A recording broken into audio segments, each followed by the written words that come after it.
যিনি জামাই উনি বলেছিলেন, আমি সেখানে বলেছিলাম তারা এই ধরনের আমি আমি কথাগুলো আমি বলেছিল। আমি আমি আপনাকে শোনাই, আপনাকে কি আপনি কি একটু বলেছিলেন। একটু আমি একটু একটু প্রথম থেকে শোনাবেন, প্রথম মাঝখানে থেকে, শোনাবেন না না। না প্রথম থেকে না, মাঝখান থেকে। Correct me if I am রং, আমি অনেকবার শুনছি, আমার ভুল হইতে পারে, আমি নোট জি, নিছি লাইক মাই আর্লি ডেজ। তো আমি বলি, আমার আপনি বলছেন মির্জা ফখরুলের যে মেয়ের জামাই আছে না, ফাহাম, ফাহাম ভাই যাকে বলে, উনি একটা কথা বলতেন, সে কথাটা হচ্ছে ডেসপিকেবল টুট টুট টুট। এই শব্দগুলি আবিষ্কারই করা হয়েছে সালাউদ্দিনের জন্য, এই শব্দগুলি বলাই হয়েছে সালাউদ্দিনের জন্য। ইজ ইট ওকে?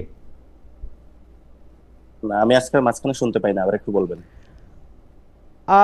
তারেক রহমানের বুঝ নাই, সালাউদ্দিনের উপর ভর করে কখনো কখনো। আরও পজ, মির্জা ফখরুল ইসলামের মেয়ের জামাই আছে না, ফাহাম, ফাহাম ভাই, ওই যে ফাহাম আব্দুল সালাম, হুম, উনি একটা শব্দ বলতো ডেসপিকেবল টুট টুট টুট। এই শব্দগুলি বলাই হয়েছে উনার সালাউদ্দিনের জন্য।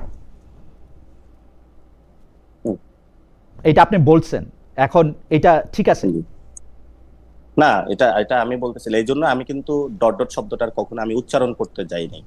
ফাহাম ভাই বলেছিলেন ওনার, আপনি যদি যে লেকচারটা উনি দিয়েছিলেন যে কেন বাঙালিরা এরকম সহিংসতা না, বিশ্বাস উনি করে, কেন উনি এরকম উনি ঠিক উনি হয় না। ইন জেনারেল অনেকের কথা বলছিলেন, যারা ফাহাম আব্দুল সালামের কথা আমি শুনছি। আপনি একদম বলছেন আপনি এই ডেসপিকেবল যদি টুট টুট টুট টুট শব্দটাও আসলে বলা হয়েছে স্বরাষ্ট্রমন্ত্রী যদি সালাউদ্দিনের জন্য। যদি উনি যে কথাটা ইন জেনারেল বলছে, সে ক্যারেক্টারের পিপল তো পৃথিবীতে বসবাস করে না, করে না? অবশ্যই করে। এবং উনি যে শব্দটা বলেছিলেন এটার পরে কিন্তু ডট ডট শব্দ আমি কখনো উচ্চারণ করতে পারি না এবং করব না আমি। কিন্তু হলো আমি এই কনটেক্সটটা রিলেট করে ওইখানে ওনার সাথে আমি কানেক্ট করেছি। কিন্তু আমি বলি না যে এই ধরনের শব্দ উচ্চারণ করা উচিত, এটা ফাহাম ভাই করতে পারে, না আমি কখনো মুখে এটা উচ্চারণ করব না। কিন্তু শব্দটা বানানোই হয়েছে সালাউদ্দিন সাহেবের জন্য। শব্দটা বানানো হয়েছে কেউ যদি ওই ক্যারেক্টারে আসে। এখন যদি ক্যারেক্টার গুলো আপনি আমাকে বিস্তারিত বলতে বলেন, তাহলে আমি ক্যারেক্টার গুলো বলবো কেন কেন বলেছি। না না, আপনারে আমি বিশ্লেষণের জায়গায় আমি যাইতেছি না, আমি বলতেছি আপনি যেটা বলছেন এটা মিন করছেন, এবং আমরা যারা ফাহাম আব্দুল সালামকে চিনি বা এই শেখ হাসিনার সময় দীর্ঘ সময় ধরে তার অসাধারণ বাগ্মিতায় তিনি যেসব কথা বলেছেন, যেগুলি আমাদের কানে সবার আসে, যতই আমরা টুট টুট টুট টুট বলি এটা আমরা সবাই জানি। আপনি বলতেছেন এইটা বলাটা ঠিক আছে, ইজ ওকে? ফাহাম ভাই যে এই শব্দটা বলেছে, এটাকে আপনাকে যদি প্রশ্ন করি, উনি কি এই শব্দটা বলা ঠিক করেছে? ফাহাম, ফাহাম এই কথাটা বলা ঠিক করছে কিনা? জি। ও, ফাহাম ঠিক করছে কিনা সেটা জাজমেন্ট তো আমার না, আমি তো বলছি আমাকে গালি দিলেও ঠিক আছে, সবকিছু ঠিক আছে, আপনিও আমারে বলতে পারেন ডেসপিকেবল টুট টুট টুট, ইটস ওকে, আমার জন্য না, ঠিক আছে। আপনার বলাটা ঠিক আছে কিনা সেটা আপনি বলেন, আপনি একজন পাবলিক না, ফিগার, পলিটিক্যাল লিডার, আপনার বলাটা ঠিক আছে? না, আমি আমি আমি আমি এটা কখনো বলতে পারবো না। এই জন্য হলো আমি কি শব্দটা বলতে পারবেন উচ্চারণ না? করি আপনি না, টুট এক টুট নম্বর। টুট দিয়েই বলবেন। আমি ডট ডট বলছি, টুট টুট বলি নাই।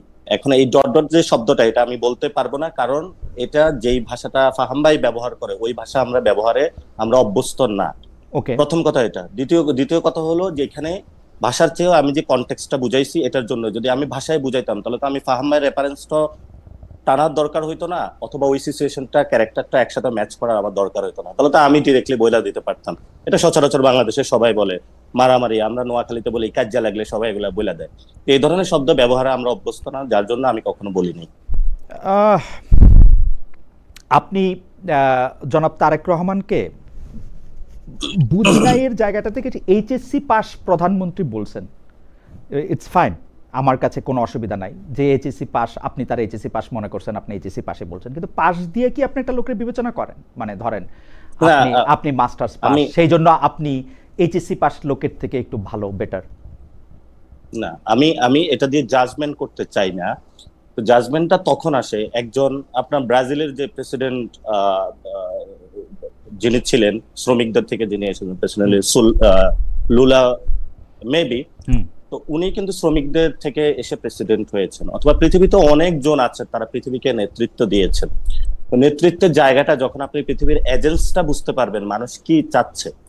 দেখুন, আপনার এটা আমি যখন বলেছিলাম, বাচ্চারা হাঁটু পরিমাণ পানি, কারো গলা পরিমাণ পানি, ওই অবস্থায় তারা হলো পরীক্ষার হলে যাচ্ছে। আপনি চিন্তা করেন, আপনিও ওই সময় এইচএসসি পরীক্ষার্থী এবং আপনি সকালবেলা দেখলেন যে হলো বাসার সামনে হলো গলা পরিমাণ পানি। তখন আপনি একটা আবেদন জানাইলেন যে ঠিক আছে, আজকের পরীক্ষাটা যদি বাতিল করা হয়, যেহেতু আপনি নগর ব্যবস্থাপনা করতে পারছেন না অথবা আপনার আগের সরকার করতে পারে নাই, কিন্তু পরিস্থিতিটা তো বিরাজ করছে তখন তখন আপনি তাকে বললেন আজকে পরীক্ষাটা না নিয়ে তাহলে আপনি কালকে নেন। আপনি তাদের বাসায় ডিবি পাঠালেন, তাদেরকে হেনস্থা করলেন, এই তুমি কোন কলেজে পড়ো, তাদেরকে পলিটিক্যাল ট্যাগ দিলেন। এবং যে এই পরীক্ষার ব্যবস্থা, সেখানে আমি বলেছিলাম বাংলাদেশের যারা শিক্ষার্থী তাদেরকে একটা টেস্টিং প্রক্রিয়ায় নেওয়া হয়। আফ্রিকান অঞ্চলে যেমন এই ওষুধটা ভালো নাকি খারাপ ইঁদুরকে দিয়ে টেস্ট করা হয়, তারপরে মানুষকে খাওয়ানো হয়। তো বাংলাদেশের শিক্ষা ব্যবস্থা কতটুকু খারাপ না ভালো, এটা যখন আপনার একজন প্রাইম মিনিস্টার অথবা হোয়াট এভার, এটা হলো শিক্ষা সচিব অথবা শিক্ষা মন্ত্রী যেই হোক না কেন, তার মধ্যে যদি এই বোধ সম্পূর্ণ জায়গাটা না থাকে, তখন আসলে ওনার শিক্ষা ব্যবস্থায় আর কতটুকু, এটা ধরেন ক্লাস 5 পাস হইলে ওনার মধ্যে বুঝে আসতো না, আবার খুব পিএইচডি হলো তার মধ্যে এই সম্পূর্ণ বোর্ডটা আসতে পারতো তাহলে না। আপনার এখন এইখানে কথাই আসলো যে 5 পাস হলেও উনি বুঝতেন না, পিএইচডি হইলেও উনি বুঝতেন না, তাহলে আপনি তাকে এইচএসসি পাস কেন বললেন? হ্যাঁ, ওইখানেই একটা শিক্ষার্থীদের বলা হয়েছে যে বাচ্চারা তোমরা ঘরে যাও। এখন যেই বাচ্চা পোলাপাইনগুলা কয়েকদিন আগে বের হয়ে আসছে যে বাংলাদেশের ফেসিবাদী সিস্টেম, তাহলে তাদের বুঝটা আছে মাথায় ক্লিয়ার নাকি ক্লিয়ার নাই আপনি বলেন। না না, আমি আপনার কথা বুঝতে পারতেছি না। মানে আপনি বলতেছেন যে এটার সাথে তো সার্টিফিকেটের কোনো সম্পর্ক নাই। নাসিরউদ্দিন পাটোয়ারি পিএইচডি পাইছে, হ্যাঁ, সার্টিফিকেটের সম্পর্কটা কি? সার্টিফিকেটের সম্পর্কটা কেন আসতেছে সেটাই ব্যাখ্যা করতেছি আমি। আপনি বাচ্চাদেরকে কেন হলো গালি দিলেন বাচ্চা বলে? মানে যেই পোলাপ্যানগুলা ক্লাস 10 ছিল অথবা ইন্টারে ছিল, সেই পোলাপ্যানগুলা অভ্যুত্থানের সময় হলো বুঝেই তো ফেসিবাদের বিরুদ্ধে। কে গালি দিছে মুরগি বলে? শিক্ষামন্ত্রী দিয়েছে। ওকে, আপনি এই কথাটা একটু মনে রাখেন যে শিক্ষামন্ত্রী দিয়েছে। ওকে, জি অবশ্যই। ওকে, তো শিক্ষামন্ত্রী দিয়েছে, তাহলে তো শিক্ষামন্ত্রী তো যার ক্যাবিনেটে আছে তাকে আপনি এইচএসসি পাস বলে কি এই গালিটার জবাব দেওয়া হলো? না, এই গালি তো মানে শিক্ষার্থীদেরকে যখন কথাটা বলা, আমি কিন্তু ওনাকে গালি দিতে যাই নাই। যে হলো এইচএসসি পাস, ওনার যদি বোধসম্পন্ন থাকতো তাহলে উনি ওই বিষয়টা হলো রিয়ালাইজ। না না, এটার সাথে পাশের কি সম্পর্ক? এটার সাথে পাশের কি সম্পর্ক? এটার পাশের সম্পর্কটা এটাই আসে, যদি উনি because you are very proud যে আপনি ঢাকা ইউনিভার্সিটি থেকে পাস করে মাস্টার্স করে আসছেন, আর যারা এইচএসসি পাস মেট্রিক পাস, আপনি দেখেন একইভাবে বেগম জিয়াকে বলা হইতো সে সময় নন মেট্রিক, 8 ফেল, 8 পাস, একই সংস্কৃতি না এটা? না, এটা একই সংস্কৃতি না। ওই সময় দেখা হয়েছে আপনি তো 8 পাস, আপনি কি করেন? কিন্তু আপনি যখন আমাদের বাচ্চাদেরকে গালি দিবেন অথবা শিক্ষার্থীদের গালি দিবেন, এইচএসসি পাস আপনি কি বুঝবেন? না না, আমি তাকে এটা বলি না যে আপনি এইচএসসি পাস হলো আপনি কি, আমি গালি দিতে চাই না তাকে, আমি তাকে রিলেট করার চেষ্টা করেছি। না না, আপনি বলছেন যে তার বুঝ নাই কারণ সে এইচএসসি পাস। হ্যাঁ, বুঝ নাই, এটা কি আপনি মনে করেন প্রধানমন্ত্রী বুঝ আছে? নাই তো। যদি বুঝ থাকতো ওই দিন বাংলাদেশে মাস্টার্স পাস প্রধানমন্ত্রী আমরা দেখছি, পিএইচডি পাওয়া, নোবেল পাওয়া সরকার প্রধান আমরা দেখছি। বুঝ নিয়ে সবার বুঝ নিয়ে প্রশ্ন করা যায়, সাথে সাথে পাশের কোনো সম্পর্ক নাই।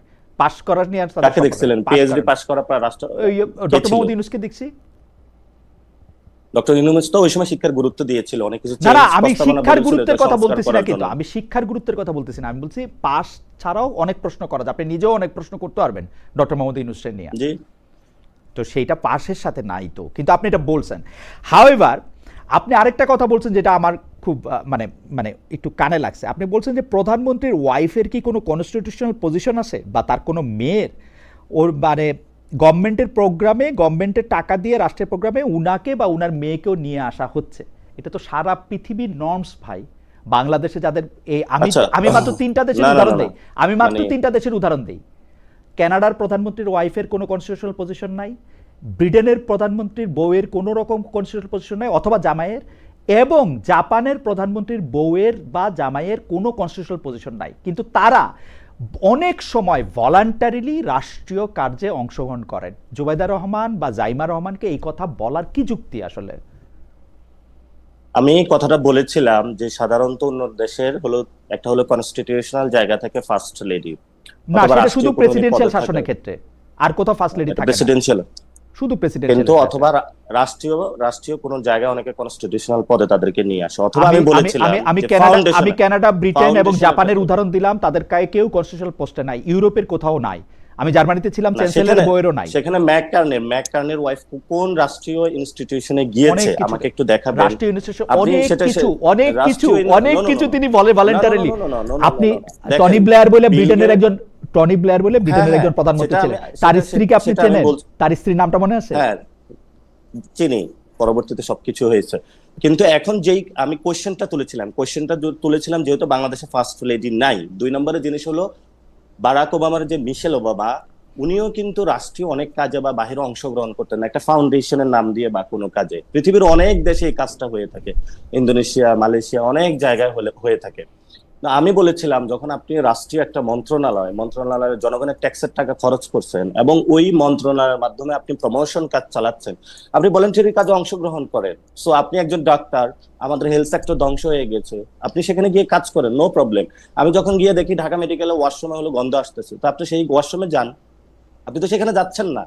আপনি যখন একজনের ইন্টেনশনটা বুঝবেন, আপনি দেখেছেন জায়মা রহমানের যখন কথাটা এসেছে, অনেকে বলেছে গালি দিয়েছি, আপনি আজকে এখানে টকশোতে একটু প্রমাণ করে যাবেন আমি কি গালি দিয়েছিলাম বা কি না না, আমি করেছিলাম। প্রশ্ন সেই জায়গাটা করতেছি যে আপনার প্রবলেমটা কোথায়? জুবাইদা রহমান এবং জাইমা সেই রহমান, জায়গাটা জাইমা রহমান জুবাইদা রহমান আনঅফিশিয়াল জায়গাগুলিতে গেলে জুবাইদা- আপনার কি সমস্যা, নাকি আপনি যেভাবে বলে দিবেন সেভাবে যাইতে হবে? না না, কোনো সমস্যা নাই, কোনো হ্যাঁ, সমস্যা নাই কোথাও হ্যাঁ, যদি যায়। হ্যাঁ। বাট আমাদের জায়গাটা হলো, আপনি যান ঢাকা মেডিকেলের একটু ওয়াশরুমটা দেখেন, ঢাকা মেডিকেলের একটু সামনে যান, আপনি হলো সোহরাওয়ার্দী মেডিকেলের একটু যান, আপনি মুগদা মেডিকেলে একটু যান, আপনি পঙ্গু হসপিটালের একটু যান। মানে আপনার যে প্রফেশন, অর্থাৎ আপনি একজন ইকোনমিস্ট, আপনি গিয়ে হলো পারমাণবিক বোমা বানাচ্ছেন, বললেন যে আমি এটা সবচেয়ে পারবো, আমার হলো এই ক্ষমতা আছে, এই পাওয়ার আছে, আপনার যে এক্সপার্টিস জায়গাটা আপনি ওখানে কাজ করেন, এটা তো নো প্রবলেম। কিন্তু আপনি রাষ্ট্রীয় একটা program, you are sponsoring from the tax of the people, আপনি জনগণের টাকা দিয়ে যখন কাউকে এইভাবে উপরে উঠানোর চেষ্টা করবেন, সেটা হলো অবশ্যই আমাদের সেই জায়গা হলো কথা বলা ওকে উচিত। ফাইন, উনি আমি আপনার এই বাংলাদেশের কথার সাথে মানুষের কিন্তু সাথে আমি as a আমি citizen, আমার অনেকগুলি ব্যাপারে কথা বলতে, বাংলাদেশের আমি অনেকগুলি যদি ব্যাপারে কথা আপনি বলবো তো। তার হ্যাঁ, আপনি আমি- যদি বলেন ডাক্তার জুবাইদা রহমান, দেখেন ওনাকে বাংলাদেশের সবাই শ্রদ্ধা করে, এটা তো কোনো ডাউট নাই। হুম। কিন্তু ডাক্তার জুবাইদা রহমানের বাংলাদেশের রাষ্ট্রীয় কোনো পদবি আছে নাকি নাই? বাংলাদেশের, আমি আপনাকে বললাম তো, ইউরোপের অনেকগুলি দেশে যেখানে প্রাইম না, মিনিস্টার আপনি উদাহরণে যাবেন, আমি আপনাকে যে না আমি না আপনাকে যে নাই নাই কোশ্চেনটা থাকে করেছি না তো, সেটা প্রধানমন্ত্রীর নাই। স্ত্রীর আচ্ছা, জন্য কোনো আপনারা কনস্টিটিউশনাল পোস্ট থাকে না তো। না, আপনি এবং আপনার জুবাইদা রহমানও একজন বাংলাদেশের সিটিজেন বা নাগরিক, আপনিও একজন নাগরিক, এই তো নাকি? না, পার্থক্য আছে। যিনি কি অফিস পার্থক্য? হোল্ড করেন অর্থাৎ রাষ্ট্রের প্রধানের দায়িত্ব থাকেন, সরকার প্রধানের দায়িত্ব থাকেন, তাকে এরকম অনেক দায়িত্ব পালন করতে। আচ্ছা, হাউএভার আমি আপনাকে বলছি, আপনার কথা শুনতে আমার খুবই আপনি ভালো তো লাগে। এটা আপনার না, আমার মতন কেন, করে আপনি সারা বলতেছেন। পৃথিবীর এটা নর্মস রে ভাই। আপনি এটা ব্রিটেনের জন্য নর্মস, কানাডার জন্য নর্মস, জাপানের জন্য নর্মস, পৃথিবীর যেসব দেশে প্রধানমন্ত্রী শাসিত সরকার আছে এটা অলমোস্ট সব দেশের জন্য নর্মস। আমি ঘেটে দেখছি ভাই, আপনি বাসায় গিয়ে চেক করে দেখেন। বাংলাদেশের আমি চেক করে কথা বলেছি। বাংলাদেশের ক্ষেত্রে কি হয়, ধরেন প্রধানমন্ত্রীর লাইন আপটা পরবর্তীতে ঠিক করা হয়, অর্থাৎ অমুক ফ্যামিলির কে পরবর্তীতে প্রধানমন্ত্রী হবে, এরপরে কি হবে।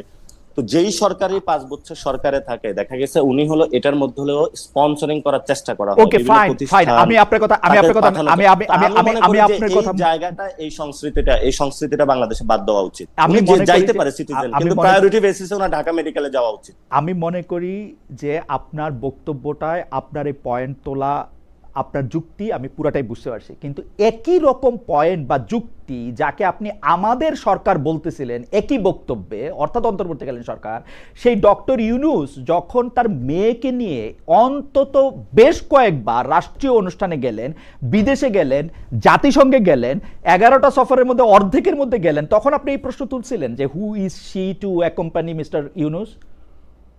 যে প্রধানমন্ত্রী যদি কোথাও যেয়ে থাকে, প্রধানমন্ত্রীর সাথে যদি ওনার ফ্যামিলির সবাই গিয়ে থাকে, আমাদের কোনো আপত্তি নাই।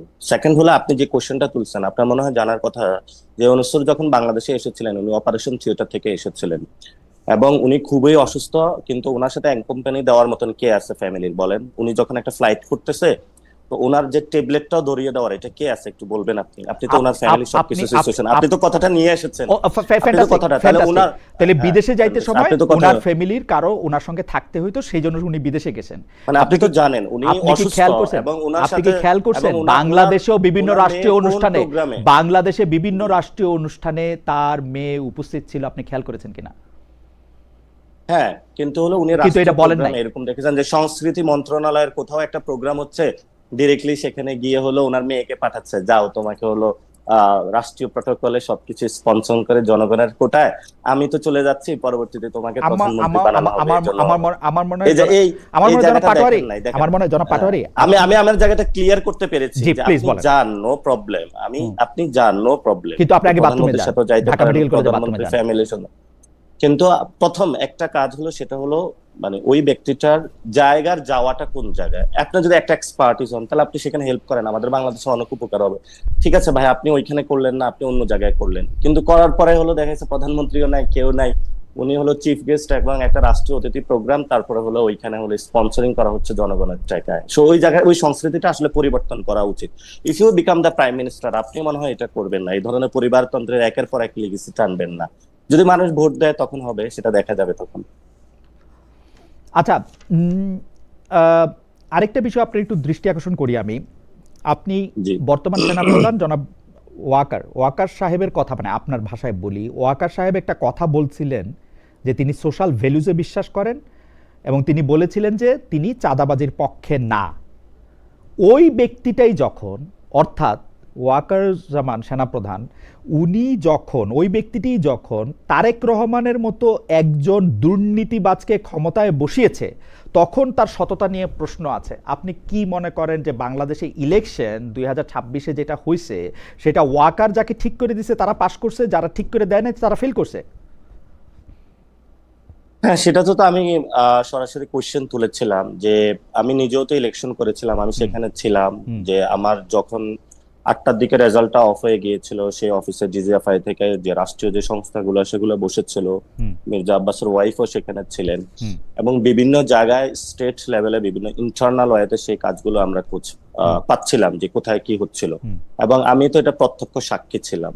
তো তাহলে আপনি বলবেন রেজাল্ট ঘোষণার সময় সেখানে ডিজিএফ এর কাজ কি, আর্মির যে গোয়েন্দা সংস্থাগুলো সেখানের কাজ কি? আপনার তারপর আমরা বক্তব্যটা বিভিন্ন অনুযায়ী জায়গা থেকে ওয়াকার সাহেব তারেক রহমানকে চুজ করেছেন এবং ক্ষমতায় বসিয়েছেন, হ্যাঁ, এটা দুর্নীতিবাজ আপনি তারেক স্বীকার রহমানকে। করেন, আপনি এটা স্বীকার করেন বা না করেন, বাংলাদেশের হলো যখন 5 তারিখে মানে আগামীকালকে 2024-এর যে ডেটটা ছিল, সেই 24-এ কিন্তু সকল রাজনৈতিক দলকে ক্যান্টনমেন্টে ডাকা আমি হয়েছিল। 2026-এর এবং ইলেকশনটার কথায় আসি। 2026-এর ইলেকশনটা মানে কেন বলেছিলাম সেই জবাবটা, ফ্রি এন্ড ফেয়ার কেন হয় নাই, বলেছিলাম, ফ্রি এন্ড ফেয়ার হয় কেন নাই। বলেছিলাম ওয়াকার সেই সাহেব যাকে জবাবটা তো চাইছেন, আপনার নিতে হবে। ওয়াকার সাহেব যাকে মানে একটু চাইছেন, ধৈর্য রাখুন, তাহলে আমি তো 30 সেকেন্ডে উত্তরটা দিতে সময় দিবেন আমাকে। না না, তো সেই জায়গাটা থেকে আমি ধৈর্য রাখতেছি। আপনি কথাটার মধ্যে বলুন, মানে মানে আপনাকে কথাটা বলতে হলে 5 আগস্ট 24-এ যাইতে হবে। না, 24-এর জন্যই যাচ্ছি যে ক্যান্টনমেন্টে তো সকল রাজনৈতিক দলকে নেওয়া আছে, ইলেকশনটা কিভাবে এসেছে সেটা তো আপনাকে লক্ষ্য রাখতে হবে। এবং ইলেকশনের সময় হলো পুরো বাংলাদেশের মিলিটারি সিস্টেম তো মাঠে অ্যাক্টিভ ছিল, ছিল নাকি ছিল না? হ্যাঁ, মাঠে আপনি অ্যাক্টিভ বলেন। ছিল, মাঠে অ্যাক্টিভ ছিল। তো সেখানে তো ইন্টারফিয়ারেন্সের অবশ্যই আর্মি জেনারেলের ছিল। আমার প্রশ্নটা কি আপনি উত্তর 5 দিলেন? তারিখে যে আমার প্রশ্নটার উত্তর কি আপনি দিলেন? আপনি কি মনে মানে করেন আপনি যদি যে আপনি আমি যদি আমাকে প্রশ্ন করেন, আপনার যদি অনুষ্ঠান হয় ইয়েস নো, তাহলে আপনি আমাকে কোশ্চেন ইয়েস করেন, নো আমি না, ইয়েস নো ইয়েস নো উত্তর না, দিব। ইয়েস নো না, আপনি বিস্তারিত বলেন, এরপরে আপনি অভয় জি। দিলে, অনুমতি দিলে আমি বলবো আপনাকে। আমি না, প্রশ্নটা আপনি আবার করি। আমার অনুমতি নেওয়া লাগবে না, আমি আপনার এখানে আমার guest, অনুমতি আপনি কারোই নেওয়া লাগে আপনি না। অনুমতি। আমার কারোই অনুমতি নেওয়া লাগে না। অনুমতি নেওয়াটা হচ্ছে আমার কথার, মানে এটা একটা প্লিজের বঙ্গানুবাদ। আমি জিনিসটা বলি। আচ্ছা, ওয়াকারুজ্জামান 2026-এর ইলেকশনে যাকে চেয়েছেন তাকে ক্ষমতায় বসিয়েছেন, এবং সেটি দুর্নীতিবাজ তারেক রহমানের ক্ষেত্রে এটা উনি করেছেন। যার কারণে ওয়াকারুজ্জামান আপনার কাছে, আমি গালি বলবো না, আপনার বাকস্বাধীনতায় তাকে বলেছেন যে যখন মানুষের বয়স হয়, শেষ বয়সে মানুষকে ভূতে ধরে, you are so confident about it, ভূতে ধরলে কেউ দাঁড়িয়ে রাখতে শুরু করে, এবং হি ডিড ইট। যে ওয়াকারুজ্জামানই চেয়েছেন তারেক সাহেবকে ক্ষমতায় বসাইতে।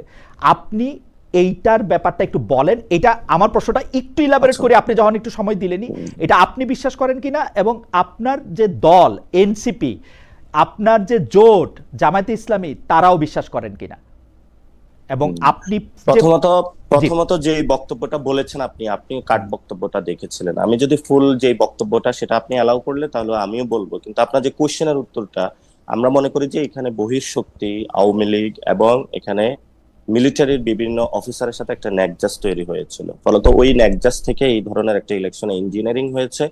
এই ইঞ্জিনিয়ারিং এর জায়গাটা হলো আমি ইলেকশনের পরে ক্লিয়ার করেছিলাম, এর পরবর্তীতে বিরোধী দলীয় নেতাও এই বিষয়টা ক্লিয়ার করেছে, আপনি যদি বক্তব্যগুলো শুনেন। আমি আপনি কি আরেকটু পরিষ্কার করবেন, মানে আপনার মানে বিরোধী দলের নেতা জনাব শফিকুর রহমানকে আমি ইন্টারভিউ করেছি, জনাব শফিকুর রহমানকে আমি জিজ্ঞেস জি করেছি, কিন্তু যেমন তারেক সাহেবকে জি জিজ্ঞেস করেছি তেমন শফিকুর রহমান সাহেবকেও জিজ্ঞেস করেছি, আপনারা কি মনে করেন যে ইলেকশন ইঞ্জিনিয়ারিং হয়েছে? শফিক সাহেব জি কি বলেছেন? ইঞ্জিনিয়ারিং হয়েছে। শফিক সাহেব কি বলেছেন? শফিক সাহেব বলেছেন যে ইঞ্জিনিয়ারিং হয়েছে ইলেকশন, আহ, মানে কিন্তু হলো দেশের স্থিতি, আমাকে যে ইন্টারভিউ দিয়েছেন, দেশের স্থিতি। আমাকে যে ইন্টারভিউ দিয়েছেন সেই ইন্টারভিউর ক্ষেত্রে উনি স্পষ্ট বলেছেন, আমি বলেছি যে ইঞ্জিনিয়ারিং এর অভিযোগ মামুনুল হক সাহেব সব কথা করেছেন। তো আর উনি, সব কথা তো আর আপনার ইন্টারভিউতে বলে নাই, এর পরবর্তীতেও তো উনি বক্তব্য দিয়েছে, বক্তব্য দেখবেন, এখন একটু সার্চ করে দেখবেন যে উনি উনি বলতেছেন কথাটা যে এভাবে বলেছেন। উনি বলতেছেন যে হ্যাঁ, তারেক সাহেব বাংলাদেশে ইলেকশন, তারেক সাহেবকে ওয়াকার বাংলাদেশে সাহেব ক্ষমতায় ইলেকশন, বসাইছে। বাংলাদেশে ইলেকশন ইঞ্জিনিয়ারিং হয়েছে এবং সেই ইঞ্জিনিয়ারিং এর স্বার্থ ওই সময় আমরা দেশের স্বার্থে যাতে কোনো অস্থিতিশীল পরিবেশ সৃষ্টি না হয় সেজন্য মেনে নিয়েছিলাম। এই বক্তব্যটা আপনি একটু খুঁজে দেখবেন।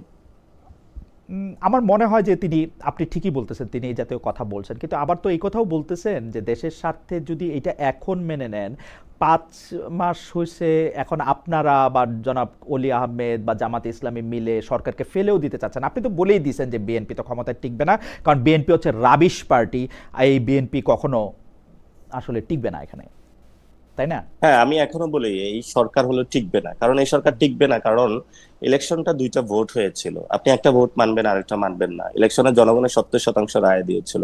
71-এ যখন আমাদের মুক্তিযুদ্ধ হয়েছিল, মহান মুক্তিযুদ্ধ, সেই মুক্তিযুদ্ধের আগে জনগণ একটা রায় দিয়েছিল, সেই যুদ্ধতে কিন্তু হলো পাকিস্তানি জান্তা ছিল, তারা সেই জনগণের রায়টা মানে নাই। ফলত একটা দেশে এই ধরনের জনগণ রায়কে বাস্তবায়ন করার জন্য রাজপথে মানুষ নেমে আসে, এবং এখানেও কিন্তু 70% জনগণ একটা রায় দিয়েছিল, আপনি সেই রায়ের দিকে যান নাই। অলরেডি হলো সংসদে একটা সংশোধনী কমিটি গঠন করা হয়েছে, যেটা আমরা বলেছিলাম যেখানে একটা রিফর্ম অ্যাসেম্বলি হবে, এবং সেখানে সালাউদ্দিন অকপটে স্বীকার করেছেন যে আমরা মাঠে জনগণকে প্রতারণা বা বোকা বানানোর জন্য এটা বলেছিলাম, তাহলে তো আমাদেরকে জনগণ ভোট দিত না। ফলে তো জনগণের সামনে সবটাই স্পষ্ট হয়েছে। জনগণ যদি কাউকে মনে করে যে তাদের জন্য প্রতারণার ফাঁদ পাতা হয়েছে অথবা তাকে বোকা বানানো হয়েছে, সে জনগণ কেন আপনাকে স্কেপ দিবে? ফ্যান্টাস্টিক। দেওয়ার কোনো অবকাশ নাই। আমার কাছে মনে হয় যে আমি একটু পুরনো কথায় ফিরে আসি, তার মানে এনসিপি এবং জামাতে ইসলামী, এনসিপি আপনার দল হিসাবে এবং জামায়াতে ইসলামী হচ্ছে আপনাদের জোট সঙ্গী হিসাবে, তারা বিশ্বাস করে যে 2026 সালের ইলেকশন রিগড হয়েছে, ওয়াকার সাহেব তারেক সাহেবকে ক্ষমতায় বসিয়েছেন। ডিরেক্টলি যদি আপনি বলেন yes no, directly yes no এটা বলা যাচ্ছে না, কিন্তু হলো এখানে একটা, আপনি তো ডিরেক্টলি ইয়েস নো বলতেছেন পাটোয়ারি সাহেব, আপনি দেখেন আপনি ডিরেক্টলি, কিন্তু একদম স্পষ্ট ডিরেক্টলি বলতেছেন ইয়েস নো। ওই ব্যক্তি যখন তারেক রহমানের মতো একজন দুর্নীতিবাজকে ক্ষমতায় বসিয়েছে। আপনি এই কোশ্চেনটা যদি উত্তরটা এভাবে নেন, আপনি যে আপনার যখন গণ অভ্যুত্থান হলো তখন তো সকল রাজনৈতিক দলকে ক্যান্টনমেন্টে ডাকা হয়েছিল, এবং পরবর্তীতে কার্যত ইনার ওয়েতে সেখানে তো হলো ক্যান্টনমেন্টের বিভিন্ন জায়গায় ইন্টারফারেন্স ছিল, এটা আপনি অস্বীকার করতে পারবেন না। এবং ইউনূস স্যারের আমলেও তারা স্যারকে ওইভাবে অনেক ক্ষেত্রে কাজ করতে দেয় নাই, এবং সেগুলো আপনাদের সবারই জানা আছে। তো পরবর্তীতে আমরা বলেছিলাম ঠিক আছে, আমরা তাহলে একটা গণতান্ত্রিক নির্বাচন প্রক্রিয়ার দিকে যাব, এবং সেখানে আমরা যখন চুপ্পুর বিরুদ্ধে আন্দোলন করেছিলাম সেখানে আর্মি চিফ রাজি ছিলেন না। তো এখানে তো মানে একটা স্টেটের কয়েকটা স্টেক হোল্ডার থাকে, এখন আপনি তো সেখানে আমাদের ডিপি স্টেটের জায়গা থেকে ওনাদেরকে হলো বাদ দিতে পারবেন না। যদি বাদ দিতে পারেন তাহলে তো আজকে পর্যন্ত আয়না বা গুমের সেই জায়গাটা আমরা এখনো নিশ্চিত করতে পারি না, যে গুমের বিচার অথবা এই আইনটাতে নতুন করে প্রণয়ন হবে, অথবা যাদেরকে হলো বিচারের আওতায় নেওয়া হলো তাদেরকে এসিতে গাড়িতে করে নেওয়া হচ্ছে এবং সেখানে আলাদা জায়গায় তাদেরকে রাখা হচ্ছে। তো এটা তো স্পষ্ট হচ্ছে যে কোথায় কোথায় তাদের একটা প্রভাব এই বলয় ডিপ থাকে। স্টেটের পার্ট, যেমন মিডিয়া, এই ডিপ স্টেটের পার্ট কি ডক্টর মোহাম্মদ ইউনূসও ছিলেন? ডিপ স্টেটের পার্ট ডক্টর ইউনূস আছেন নাকি নাই সেটা তো আপনি ডিপ স্টেট ভালো করে বুঝেন, তো সেই জায়গাটা আমি ব্যাখ্যা দিতে পারবো না বা উত্তর দিতে পারবো না। ডিপ স্টেট কোনটা কেন বাকি, আমি প্রশ্ন কারণ করতেছি যে আপনি কয়েকটা লক্ষণের কথা বললেন, আর আমার চোখে লক্ষণ কি? আমার চোখে লক্ষণ হচ্ছে ডক্টর মোহাম্মদ ইউনূস, যিনি যাকে কোত্থেকে জানি আইনা নিরাপত্তা উপদেষ্টা নিয়োগ দিয়েছেন, সেই নিরাপত্তা উপদেষ্টা বিএনপির পররাষ্ট্রমন্ত্রী হয়েছে। কোথা থেকে আইনা না, বিএনপি পাঠাইছে। ও, বিএনপি পাঠাইছে। তো আর ডক্টর মোহাম্মদ ইউনূস এটা হজম পাঠাইলে কিভাবে?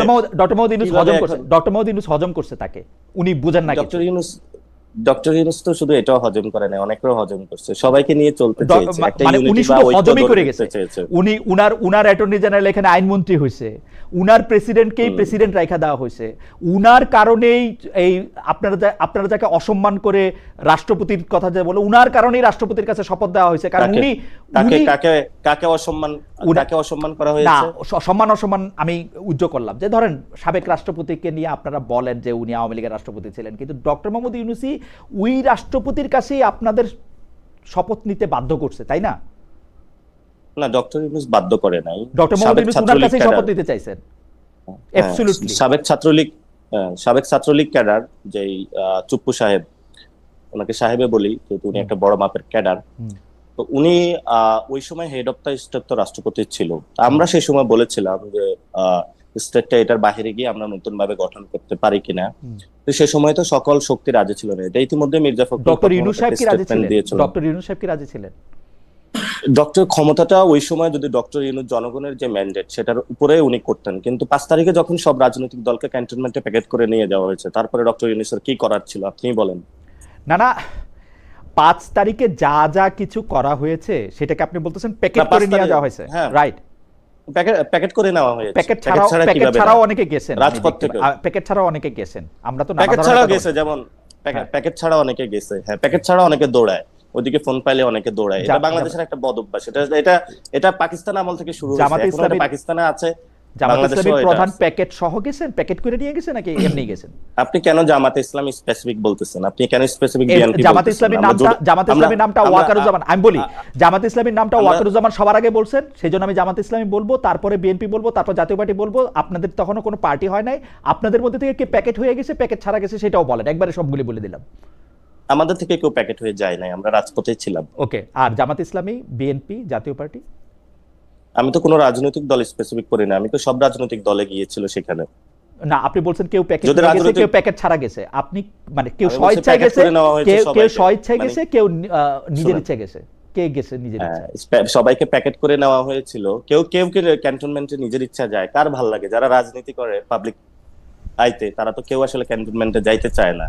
এবং আমরা তো এটা বিশ্বাস করি যে ক্যান্টনমেন্টে হলো রাজনীতিকে ম্যাডলিং করা উচিত না, এবং যেটা বাংলাদেশে বরাবরই হচ্ছে, এটা কেউ অস্বীকার করার জো নাই যে হচ্ছে। যে আমরা চাই না এটা থাকুক। আমি একটু শিক্ষায় ফিরে আসি। আপনি অভিযোগ করতেছেন, একবার আপনি বলতেছেন যে এই ছাত্রদেরকে বাজে কথা বলেছেন শিক্ষামন্ত্রী, আরেকবার আপনি বলতেছেন ওই একই বক্তৃতার মধ্যে আপনি বলতেছেন রাজপথে যত ঝামেলা পাকানোর চেষ্টা করতেছে এইটা হচ্ছে কি নাম জানি, প্রধানমন্ত্রীর উপদেষ্টা না কি জানি, মাহাদি আমিন, উনার হলো নতুন করে খায়েশ হয়েছে শিক্ষামন্ত্রী হওয়ার, এই জন্য রাস্তায় পোলাপাইন নামাই দিছে মিলনকে পদত্যাগ করার জন্য। আমি বলবো সরকারের মধ্যে শস্যের মধ্যে ভূত আছে। আপনি এই বক্তব্যটাকে একটু ইলাবোরেট করবেন কিনা, মানে মাহাদি এই পুরা আন্দোলনটা করাইছে শিক্ষামন্ত্রী হওয়ার জন্য? হ্যাঁ, মাহাদি ভাইয়ের আমি মনে করি যে যে এখানে তার একটা খাহেশ আছে, এবং উনি শিক্ষা মন্ত্রণালয়ে অনেক স্পেসিফিক বক্তব্য দিয়ে থাকেন, এবং ভিতরে এটা অনেকের মধ্যে আলোচনা আছে মাহাদি ভাই এটা হতে চায়। এটা ইনফরমেশনটা আমার থেকে পাওয়া না, এটা আমি বিএনপির মধ্য থেকে পেয়েছি। বিএনপির ওরা আপনাকে মিলন ভাই বলতেছেন যে মাহাদি হইতে চাইতেছেন শিক্ষামন্ত্রী? কেন বিএনপি অথবা এনসিপি কি বিএনপি কি বিদেশে থাকে নাকি যে আমাদের সাথে আড্ডা গল্প না না, কিছু হয় না? আড্ডা গল্পের মধ্যে আপনাকে যে তথ্য দিল সেইটাই আপনি বিশ্বাস করলেন নাকি কোনো স্পেসিফিক মাহাদি এটা করছে দেখেন ও শিক্ষামন্ত্রী হইতে যাচ্ছে? কারণ আপনি খুব স্পেসিফিকলি বলতেছেন নতুন করে শিক্ষামন্ত্রী হওয়ার খায়েশ জাগছে, আপনি একদম খুব স্পেসিফিক, এবং উনি রাজপথে ডক্টর দেখেন, কয়েকটা নিউজ কিন্তু কয়েকদিন ধরে আসতেছে, অনেকে আশা আকাঙ্ক্ষা আছে যে ক্যাবিনেট কখন সাফল হবে, কে ঢুকবে, কে বের হবে।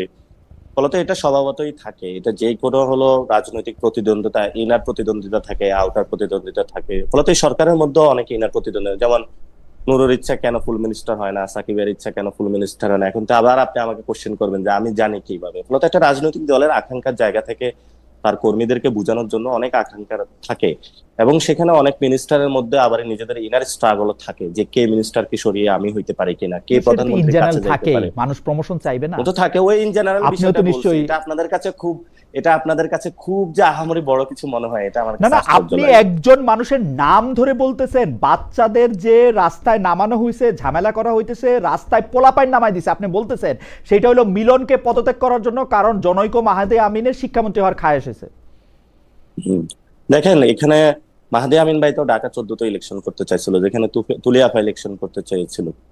এখন রাজনীতিতে দেখা গেছে আপনি কোথাও ইলেকশন করতে চান, আপনি প্রধানমন্ত্রী হইতে চান, ফলত আপনি হলো কিছু ফ্রেঞ্জ এলিমেন্ট পাঠানোর আপনি চেষ্টাই করবেন যাতে ওই লোকটা একটু বিপদে পড়ে, মুখটা একটু খারাপ হয়, তাহলে সে হতে চায় আর কি। বাকি এখানে কন্টেস্টর বা কন্টেন্ডার কেউ নাই, একমাত্র মাহদি আমিন আছে, উনি এটা হইতে চায়। উপদেষ্টা উনি অনেক জ্বালায় আছে।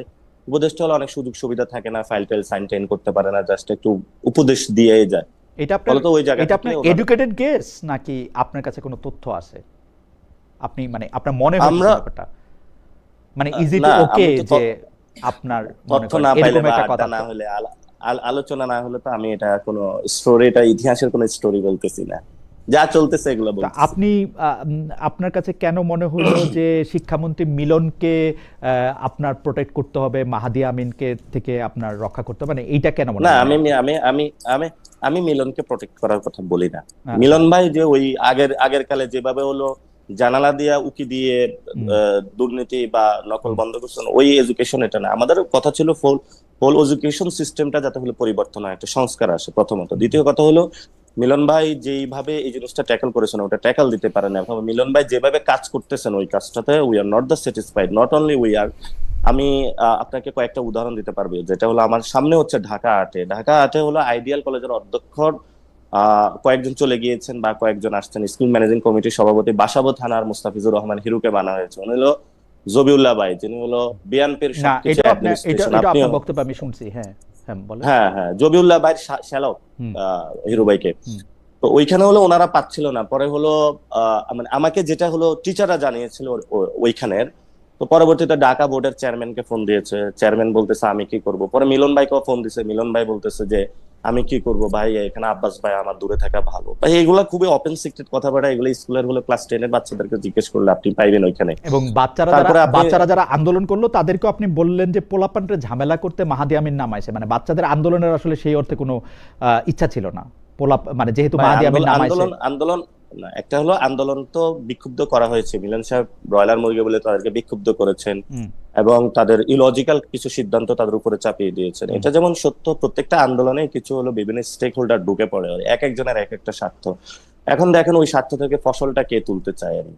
ঠিক আছে, মিলন ভাই গেল, তারপরে ফসলটা কে ঘরে পাইতে চায়? সেইটা ফলত আপনার, যিনি ফসলটা ঘরে পাইতে চায় সেইটা যে তিনি ফসলটা তো ঘরে একটু পাইতে চায়, কাজ এইটা করেন। হচ্ছে আপনার ডিডাকশন হচ্ছে যে এটা মাহাদি আমিন পাইতে চায়, সেই জন্য মাহাদি আমিন এই ইয়েস ঝামেলাগুলি করতেছে, এটা শস্যের ভিতরে ভূত, এইটার ইয়েস সিস্টেম। ইয়েস এবং আপনি শস্যের ভিতরে ইয়েস। আরো ভূত দেখলেন।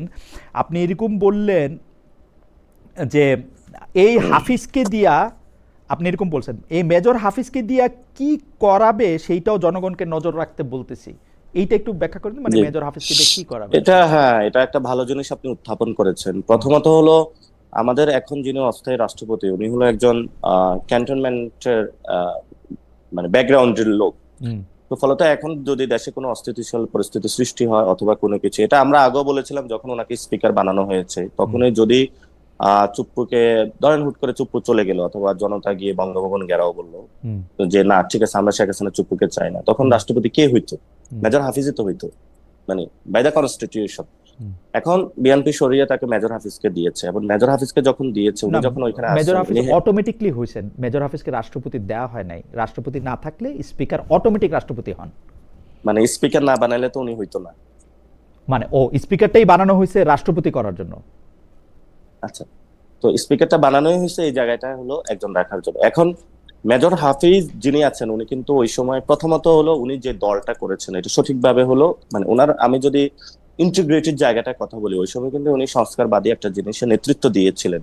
সে সময় তার বিরুদ্ধে অনেক কথা এসেছিল, আমি সেগুলোতে না যাই, এটা তাদের দলের ইন্টারনাল বিষয়। তো উনাকে লাইন আপটা এভাবে করা হয়েছিল এবং পরবর্তীতে তাকে অস্থায়ী রাষ্ট্রপতি করা হয়েছিল। অস্থায়ী রাষ্ট্রপতি কিন্তু অনেকগুলা বিল যাবে এখানে, হেড অফ দ্য স্টেটের অনেক জায়গায় সাইনিং পাওয়ার থাকে। আমি জনগণকে বলেছি সেই জায়গাটা স্পষ্ট তীক্ষ্ণ দৃষ্টি রাখার জন্য, সাথে এমন কোন ধরনের বিল বা সাইনিং বাংলাদেশের জনগণের চলে না যায়, যেটা হলো জনগণের স্বার্থের হিতে বিপরীত হইতে ওকে, পারে বা জনগণের না সেটা রাজনৈতিক তো আমি নেতা সেই হিসেবে, জায়গাটা রাজনৈতিক clear নেতা হিসেবে সেটা আপনি যে এই অবশ্যই জায়গাটা আমাদেরকে, আমি ক্লিয়ার করেছি। অবশ্যই আমাদের কিন্তু রাজনৈতিক আপনি নেতা হিসেবে এটা হ্যাঁ, বলবেন, কিন্তু আমাদের মিলিটারির সাথে কিন্তু সম্পর্কটা কি মেজর হাফিজের? উনি একসময় মিলিটারিতে কাজ করছেন, তাই? অবশ্যই এটা তো প্রত্যেকটা জায়গায় মিলিটারি তার প্রত্যেকের লোক রাখতে চায়, মিলিটারিতে তার মানে এখনো প্রভাব রয়ে গেছে। মিলিটারি তো প্রভাব থাকবেই। ধরেন আপনি সেই কবে তৎকালীন আপনি বিসিএস এ গিয়েছিলেন, তা আপনার কি বন্ধু বান্ধব আমার নাই? আমার বন্ধু বান্ধব আছে, প্রভাব নাই, আড্ডা দিলেন, প্রভাব নাই। ওরা হয়তো প্রভাব পায় নাই এই জন্য। যদি প্রভাব পাইতো আমার তাহলে অবশ্যই আমার আপনি একটা আমি কথা বললেন। আমার যারা ব্যাচমেট তাদের মধ্যে 35 জন এখন এডিশনাল সেক্রেটারি। এই ও আচ্ছা। 35 জন এডিশনাল সেক্রেটারি, বাকি সবাই হচ্ছে জয়েন্ট সেক্রেটারি, এবং তারা সবাই ভালো ভালো জায়গায় আছেন, কিন্তু প্রভাবেই আসেন, কিন্তু আমার কোনো প্রভাব নাই। এবং মেজর হাফিজের না, কথা যদি আমি বলি, মেজর হাফিজের যদি কথা বলি, মেজর হাফিজ রিটায়ার্ড হয়েছেন 70 এর মাঝামাঝি সময়, তার এখনো মিলিটারি আপনার যদি কোনো আপনার যদি কোনো প্রভাব না থাকে, if you come to the any government post, যেমন বিএনপি দিয়ে দিল যে এডিশনাল সেক্রেটারি একজনকে নিয়োগ দিল রিটায়ার, অথবা বাংলাদেশে যদি এরকম একটা সিস্টেম চালু করা হয় যে যারা হলো মানে এই বিষয়ে এক্সপার্টিস আছে তাকে গভর্নমেন্টের কোনো পোস্টে নিয়ে আসবে, যেটা বিদেশে অনেক জায়গায় আছে, অবশ্য আমরাও সেটাতে বিশ্বাস করি এরকম হলে খুব ভালো হতো, তাহলে অনেক দক্ষ লোককে অ্যাকোমোডেট করা যায় হলো গভর্নমেন্টের ক্ষেত্রে। এখন আপনি আসলেন, আপনি আসার পরে হলো আপনাকে একটা অ্যাডমিনিস্ট্রেশন, তখন আপনি চিনবেন না এখানে কে ভালো কে খারাপ, আপনার ব্যাচমেট হিসেবে কারা ভালো ছিল, কার নৈতিকতা ভালো। অবশ্যই তখন আপনি যখন এই পোস্টটাতে চলে আসবেন, আপনি দায়িত্বে চলে আসবেন কোনো একটা সরকারি দায়িত্বে, তখন আপনার ওই জায়গায় অ্যাক্সেসের একটা সুযোগ সুবিধা থাকবে। দেখেন এখানে কিন্তু একটা জিনিস পোর্ট্রেট হয়ে যাচ্ছে যে I am the against the military. I am not the against the military because military is the only viable option to save our country now. Because আমাদের রাষ্ট্রের যতগুলা যেই ধরনের আমাদের সার্বভৌমত্ব আছে সেই জায়গাতে we salute them.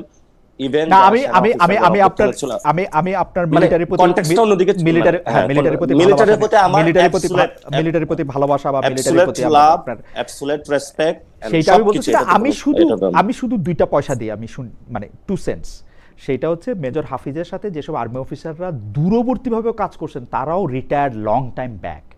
মেজর হাফিজের আর্মিতে কোনো প্রভাব প্রতিপত্তি প্রতাপ আসে আমি শুনি নাই। আমার বন্ধুরা সেনাবাহিনীতেও কাজ করেন, তারা মেজর জেনারেলের ব্যাচ পড়েছেন কিছুদিন আগে।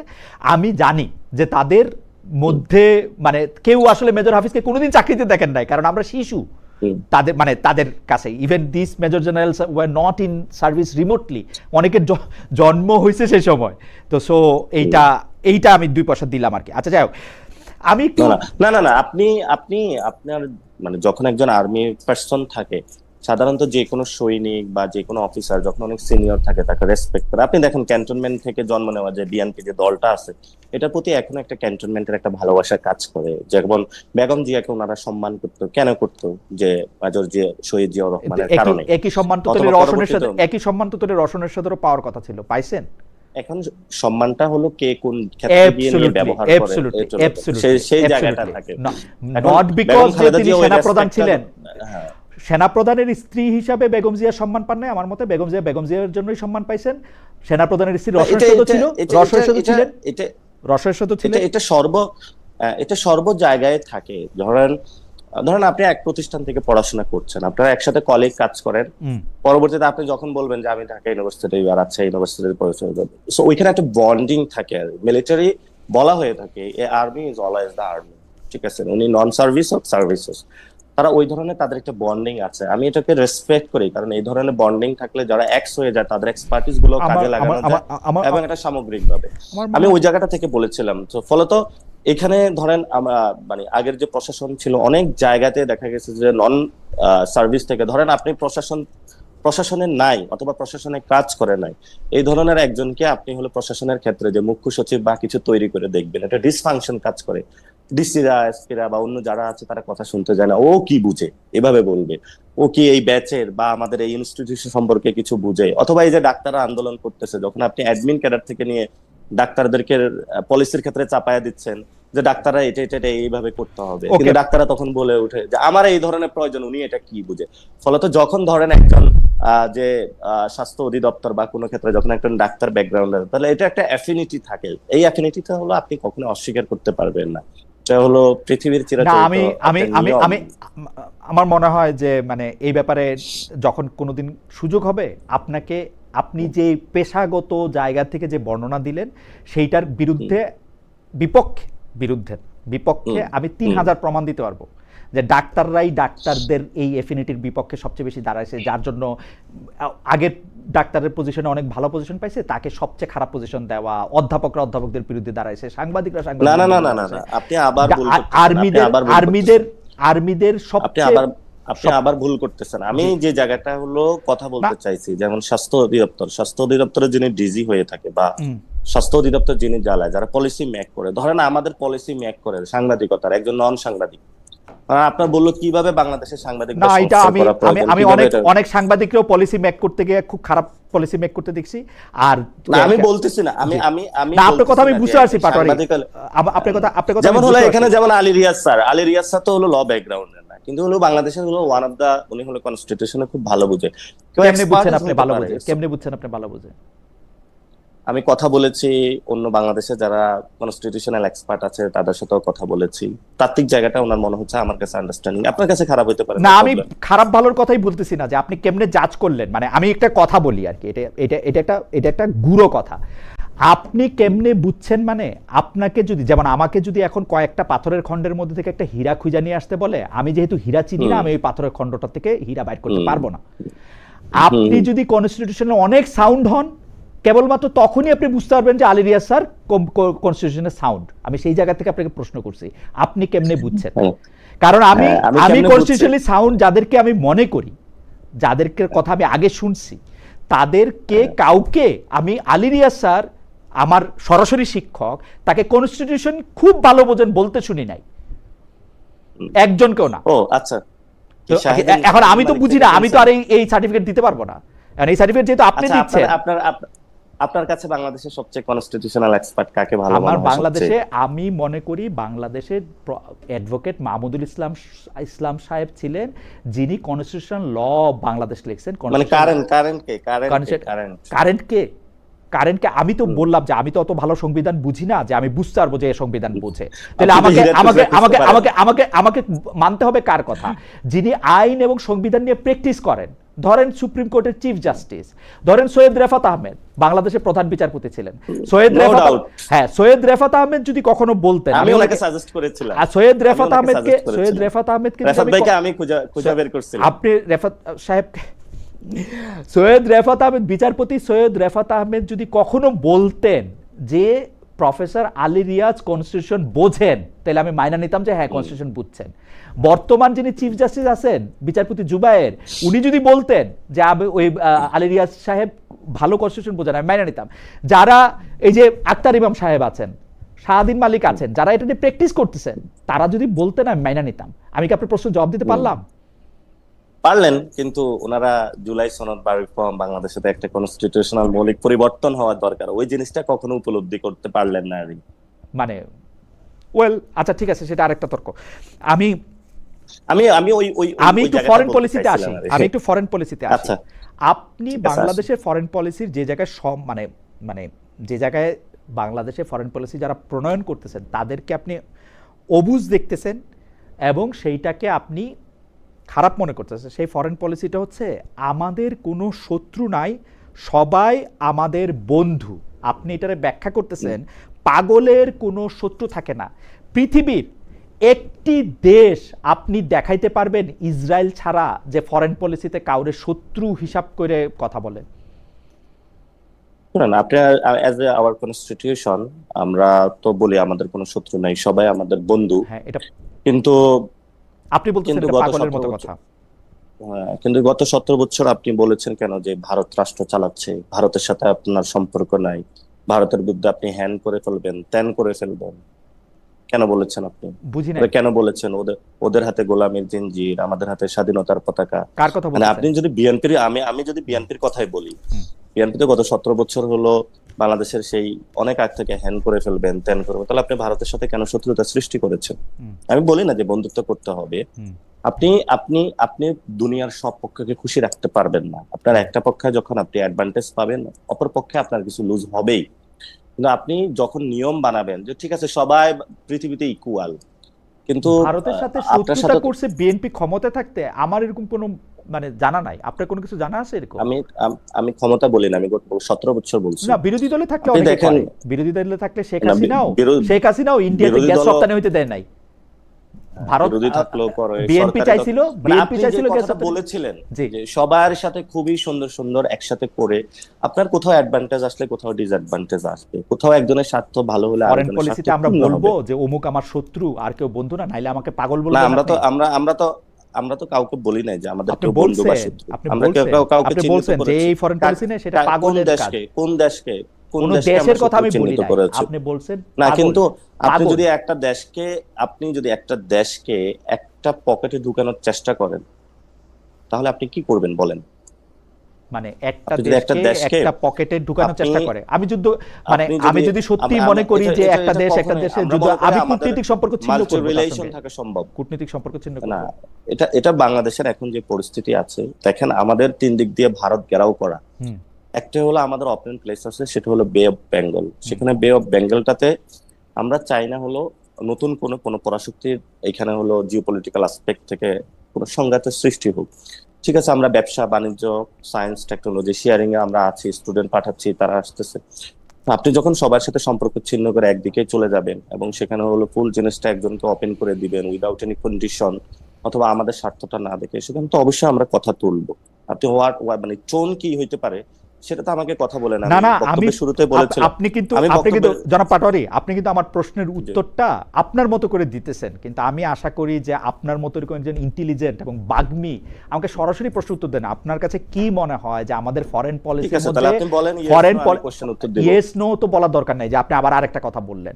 আমি আপনার কাছে জানতে চাইছি আমাদের ফরেন পলিসিটা হচ্ছে সকলের সঙ্গে, মানে কারো সঙ্গে শত্রুতা নয়, সকলের সঙ্গে বন্ধুতা, সেইটাকে আপনি বলতেছেন পাগলের সাথে আপনি তুলনা দিচ্ছেন। আমাদের ফরেন পলিসিটা কি হওয়া উচিত আসলে? মানে এটাই ফরেন পলিসি হওয়া উচিত এবং সেটাই আপনি করেন। হুম, তাহলে আপনি তো সেটা করছেন না। আপনি আপনি তো বলতেছেন যে এইটা করা উচিত, সেটা বলতেছেন না তো, আপনি বলতেছেন সকল কাউরে শত্রু না বলাটাই পাগলের লক্ষণ। তো সকলের শত্রুতা, আপনি সেই জিনিসটা করতেছেন না, আপনি একটা দেশের পকেটে ঢুকে যাচ্ছেন, এটা তো ঠিক না। তা আপনি বলেন যে আপনি তো যে জিনিসটা আপনি ফরেন পলিসিতে বলতেছেন সেটা আপনি করতেছেন না, সেইটা হলো একটা কথা, কিন্তু আপনি বলতেছেন সকলের সঙ্গে বন্ধুত্বের পলিসিটাই পাগলের পলিসি। না, আমি ওই পলিসি নিয়ে কথা বলিনি। বলছেন আমি তো? বলেছি যে আপনার বলছেন। তো না, আমি আমি কনস্টিটিউশনাল পলিসিতে কথা বলি না, আমি কনস্টিটিউশনাল ওই পলিসিতে বিশ্বাস করি।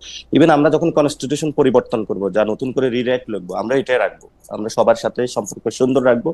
কিন্তু যখন আপনি প্র্যাকটিক্যাল ওয়ার্ল্ডে কাজ করেন, তখন আপনার এখানে সব কোয়ালিগের সাথে আপনার খুব ভালো সম্পর্ক, এটা হলো অফিস ইথিক্স, যে সবার সাথে খুব ভালো সম্পর্ক রাখতে হবে, সবার সাথে ভালো বিহেভ করতে হবে। কিন্তু তার অফিস থেকে যখন আপনি নামবেন, দেখবেন কারোর সাথে আপনি বাসায় যাচ্ছেন, কারোর সাথে কফি খাচ্ছেন, আপনার একটা হৃদ্যতা সম্পর্ক পুনর গড়ে উঠে আর কি। তো সবকিছু তো আপনার রিটেন ভাবে হয় না। আমি এটা রিটেন আমি না, আমি আমি এমন আমি কতগুলো অবশ্য সম্পর্ক আমি অবশ্য দেখে আমার যাচ্ছে। আমি আপনি অবশ্য মনে হয় আমার আনসারটা পেয়েছেন, ইচ্ছে আমি আরো আমি জানি না, মানে দিতে আমি পারবো না। আমি হয়তো, আপনি তো আনসার দিলেনই, বেশ কয়েকবারই দিলেন, আমি বুঝতে পারি না, এটা আমার ব্যর্থতা। আমি প্রসঙ্গ মানে আমি প্রসঙ্গটা কি আমি কি আরেকবার চেষ্টা করব নাকি এটা স্কিপ করবেন? না, চেষ্টা করলে করতে আপনি পারি। তো একই একই কথা বারবার বলতেছেন, তাহলে তা আমারই বোঝার মানে সীমাবদ্ধতা। আপনি তো একই কথা বারবার বলতেছেন, আচ্ছা। আপনি তো এক কথাই বলতেছেন। আমি প্রশ্নটাকে একটু আরেকটা জায়গায় আনি আর কি। সেইটা হইলো যে ভারত প্রসঙ্গে যেহেতু আপনি কথা বলতেছেন, আপনি গিলে খাওয়ার কথা বলতেছেন, আপনি 1971 সাল থেকে 2026 সাল আজ অবধি আপনি ভারতের সাথে করা কোন চুক্তিগুলি খারাপ এবং কোন চুক্তিগুলি বাতিল হয়েছে সেইটার কথা কি আপনি বলতে পারবেন? আমি কনটেক্সটটা বলি। আসিফ মোহাম্মদ সজীব ভুঁইয়া উপদেষ্টা থাকাকালে একবার বললেন ভারতের সাথে 10টা চুক্তি আমরা বাতিল করছি। সেইটা পররাষ্ট্র উপদেষ্টা বললেন এটা আটারলি ফলস, ভারতের সাথে কোনো চুক্তি বাতিল হয় নাই, কোনো সরকারি কোনো চুক্তি আসলে ভারতের সঙ্গে বাতিল করে নাই, এখন পর্যন্ত করে নাই। ডক্টর মোহাম্মদ ইউনূস ক্ষমতায় আসার পরে যে আন্তর্জাতিক সিদ্ধান্তটা সবার আগে নিয়েছেন সেটা হচ্ছে আদানির টাকা পরিশোধ করা এবং ভারতের চুক্তিগুলিকে এজ ইট ইজ নিয়ে যাওয়া। তাইলে আপনি বা আপনারা যারা ওই সরকারকে আমাদের সরকার বলতেছেন, আপনাকে আমি দেখতেছি 2 দিন আগের বক্তৃতাও ওই সরকারকে বলতেছেন আমাদের সরকার, তো সেই ব্যাপারটা আপনারা কিভাবে ব্যাখ্যা দিবেন যে আপনারা যে কোনো চুক্তির কোনো পরিবর্তন করেন না, কোনো চুক্তি সামনে আনেন না, কোনো চুক্তি বাতিল করেন না? ওই সরকারটা শুধু আপনি সবারই সরকার ছিল, সবাই ওটাতে হলো মেনে নিয়েছিল, কোনো দল নাই যে বাংলাদেশে মানে নাই, এবং সবাই ওই সময় খুব স্বতঃস্ফূর্ত ছিল। পরবর্তীতে কেউ যদি পোস্ট না পাইছে, অনেকে যারা এক্সপার্টিস আছে বলছে সরকারের উপদেষ্টা হইতে হবে, ওটি একটু রাগান্বিত হয়েছে। কেউ বলছে যে আমি হলো এই মন্ত্রণালয়ে যাব, অমুক জায়গায় সচিব হইতে চাই, এই কাজ করতে চাই। ফলে তো অনেকে বিভিন্নভাবে বিক্ষুব্ধ হয়েছেন, রাগ হয়েছিলেন, সবারই ইন্টারেস্ট ছিল। আমাদেরও কাছে অনেকে যোগাযোগ করছে, মনে করছে যে আমরা খুব পাওয়ারফুল, এই অর্ডার নিয়ে আসতো, ওই অর্ডার নিয়ে আসতো, সবগুলো রেখে দিতাম টেবিলের নিচে, বা এই ক্ষমতা আমাদের নাই। আমাদের সরকার, বলতেছি গণঅভ্যুত্থান নামে একটা সরকার হয়েছিল, এই সরকার কিন্তু পুরো জনগণের সরকার। আমি যদি নিজেকে জনগণ চিন্তা করি, সেই জায়গাটা আমি বলেছি, এটা নট দ্যাট এনসিপি সরকার। অনেকে পরে ওন করে নাই, আমাদের দায়বদ্ধতা ছিল এই ওন করেছি আমরা, কারণ আমরা কমিটমেন্ট থেকে লড়তে পারি নাই, সেই জন্য বলছে আমাদের সরকার। কিন্তু এটা তৌহিদ ভাই ভালো বলতে পারবে, উনি কেন বাতিল করে নাই। যেমন আমাদের মহেশখালী না জোনের মানে যে জায়গাটা, ইউনূস সাহেব বলতে পারবেন না? ইউনূস সাহেব বলতে পারবেন না? বেশি যিনি মন্ত্রণালয়ে কাজ করে উনি বলতে পারবেন। এখন আপনি যদি বলেন যে মানে আমি আমি আমি পার্সোনালি মনে ভালো করি জানে, হ্যাঁ অবশ্যই তারেক রহমান ভালো জানে। আমি সবকিছুর জন্য তারেক সাহেবকে মানে রেসপন্সিবল মনে করি, রেসপন্সিবল মনে করি ফরেন পলিসির ক্ষেত্রে রেসপন্সিবল অবশ্যই রেসপন্সিবল মনে করি। যদি যদি আনসার পাইতে চান, তাহলে হলো মনে হচ্ছে যে ওই সময় তৌহিদ ভাই এটা ভালো বলতে পারবে। আর তৌহিদ সাহেবকে আমি কোট করছি, তৌহিদ সাহেব বলছেন একটি চুক্তিও বাতিল হয় নাই। আসিফ মোহাম্মদ সজীব ভুঁইয়ার মানে যে জায়গা, সেটি 2025-এর 22 অক্টোবর উনি বলতেছেন যে উনি ফেসবুকে স্ট্যাটাসে যে কথা বলছেন সে কথা ঠিক না। এটা তৌহিদ সাহেব, তাদেরকে আক্স করুন। হ্যাঁ এখন ওনাদের ওইখানে কি হয়েছে, ওই ক্যাবিনেটেও আমি ছিলাম না, আমি হয়তো খোঁজ নিলে জানতে পারবো। এখন যদি আমি আসিফ মাহমুদ হইতাম, তাহলে উত্তর দিতে পারতাম যে তৌহিদ সাহেব এটা বলছে, অথবা আমি তৌহিদ সাহেব হলে আমি উত্তর দিতে পারতাম আসিফ সাহেব এটা বলছে। এই জন্য আমি যে দুজনের কেউ না, আমি কিভাবে এটা উত্তর দিব? দর্শকদের মধ্যে থেকে অনেকে বলতেছেন আজকে দর্শকদের মতামত কেন নিতেছেন না। তো দর্শকদের একটা পার্ট বলতেছেন যে আপনি নাসিরউদ্দিন পাটোয়ারিকে ভয় পেয়ে প্রশ্ন করতেছেন। ভাই ভয় তো আমি, আরেকজন বলতেছেন যে আমি 100% নিশ্চিত, বা অনেকেই 100% নিশ্চিত যে আমি খালেদ আজকে বিএনপি থেকে টাকা নিয়েছে। Fair enough. আমি আমি আমি একটু একটু জামায়াতে ইসলামের প্রসঙ্গে একটু যেতে চাই। সেটি হচ্ছে, দাঁড়ান আমি একটু ছবি তুলে রাখছিলাম আপনার ঘটনা, মানে আপনার খালেদ ভাই, আপনাকে আমার একটা কোশ্চেনের আজকে ইচ্ছা ছিল খুব। জি করেন করেন করেন করেন। জি, আপনারা তো সবসময় আমাদেরকে জিজ্ঞেস করেন আমাদের ইনকাম সোর্স। আমি একটু ঠিকানা সম্পর্কে একটু জানতে চাচ্ছিলাম আজকে। কি জানতে চাচ্ছেন বলেন? ঠিকানার মালিক কে, বা কিভাবে, মানে অন্য জায়গা তো ধরেন আমরা সালমান এফ রহমানের আগেটা জানতাম, অথবা নিউজ 24 এর মালিক হলো বসুন্ধরা, অথবা মেঘনা গ্রুপের 71 টিভি আছে, আগামী সময় আসতেছে। আমাকে আজকে একজনে জিজ্ঞেস করতেছিল যে ঠিকানার কি অথবা কি, এটা একটু জানলে তাহলে আমাদের জন্য একটু ভালো হতো। আমি বলি, ঠিকানা হচ্ছে নিউ ইয়র্ক থেকে বাইর হওয়া একটা সাপ্তাহিক পত্রিকা, যেটা 35 বছর এই বছর পার করলো। তো ঠিকানাতে এটা মালিককে এটা বলা যাবে, এম শাহিন। ইনি কুলাউড়া থেকে নির্বাচিত 2 বার সংসদ সদস্য, একবার বিএনপি থেকে, একবার হচ্ছে স্বতন্ত্র পদ থেকে, আরেকবার উনি নির্বাচন করেছিলেন সর্বশেষ এই। কিন্তু আমরা যে ঠিকানা ডিজিটালটা করতে চাচ্ছি, যে ডিজিটাল কন্টেন্টের, সেই ডিজিটাল কন্টেন্টের সাথে ঠিকানা যে পত্রিকা, সেই ঠিকানা পত্রিকার সেই অর্থে কোনো সম্পর্ক নাই।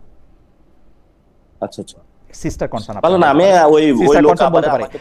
কিন্তু আমি আপনাকে আরেকটা জিনিস বলি।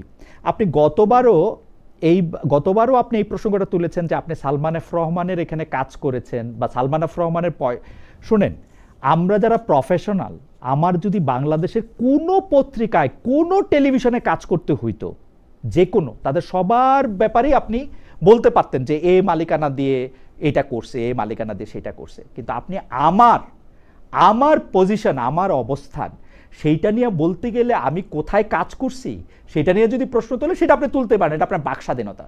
কিন্তু আমি আপনাকে বলি, আগের বারও আপনি এই কথা বলছিলেন যে আপনি তো বেক্সিমকো সালমান এফ রহমানের, শোনেন, সালমান এফ রহমানের প্রতিষ্ঠান, আমি এটা অন রেকর্ড বলতেছি, সালমান এফ রহমানের প্রতিষ্ঠান, আমি বলি, গতবার বলছেন আপনি, গতবার বলছেন, আমি বলি কথাটা এটা বলছি, আমি বলি সালমান এফ রহমানের, শোনেন সালমান এফ রহমানের ডিসটর্টেড করেছেন না, আপনি গতবার একই প্রসঙ্গে একই রকম ভাবে এই কথা বলেছেন। যে আমি আপনাকে একটা প্রশ্ন করতে চাই, আপনি হচ্ছে সালমান এফ রহমান, আমি আমার কথাটা শেষ করতে দেন, আমার কথাটা বলতে দেন। আমি বলি, সালমান এফ রহমানের কোম্পানিতে আমার জন্য কস্ট টু দ্য কোম্পানি যত ছিল, আমার জন্য ইন্ডিপেন্ডেন্ট টেলিভিশন আয় করছে তার কয় গুণ বেশি। আমি উনার প্রতিষ্ঠানে কাজ করছি বলে উনার দয়া নিয়ে কাজ করি না, আমি জীবনে ওনার সঙ্গে একটা ছবি তুলে পোস্ট করি নাই। আমি প্রফেশনাল হিসাবে ইন্ডিপেন্ডেন্ট টেলিভিশনে যোগ করছি, আমার কোনো কিছু পাওয়ার নাই। বাংলাদেশে আমি যখন এই কথা কইতেছি, আপনি খোঁজ নিয়ে দেখেন টপ 10টা টেলিভিশনের মধ্যে অন্তত 5টার অ্যাপয়েন্টমেন্ট লেটার এখন আমার পকেটে। আপনি খোঁজ নেন, খোঁজ নিয়ে আমাকে বলেন। জি, আমি আমি ওই সময় বলেছিলাম যে আমি যদি আপনাকে এই কথাটা বলি আপনি রাগান্বিত হয়ে যাবেন না, তাহলে আমি বুঝাতে চাচ্ছিলাম না, আমি যে এই আপনাকে ধরনের অনেকে এর অনেক আগের বার কথা আপনি কোন বলে। প্রসঙ্গে বলছিলেন সেটাও আমি বলি। আমি আপনাকে বলছিলাম যে আপনার একজন সহযোদ্ধা এই কথা বলছেন যে আপনারা আসিফ নজরুলের ছাগল নিয়ে খায় ফেলছেন। এইটারে আপনি কিভাবে ব্যাখ্যা করেন? তখন আপনি বলছেন আপনিও তো বেক্সিম কোর পয়সাতে চলেন বা বেক্সির পয়সা খান।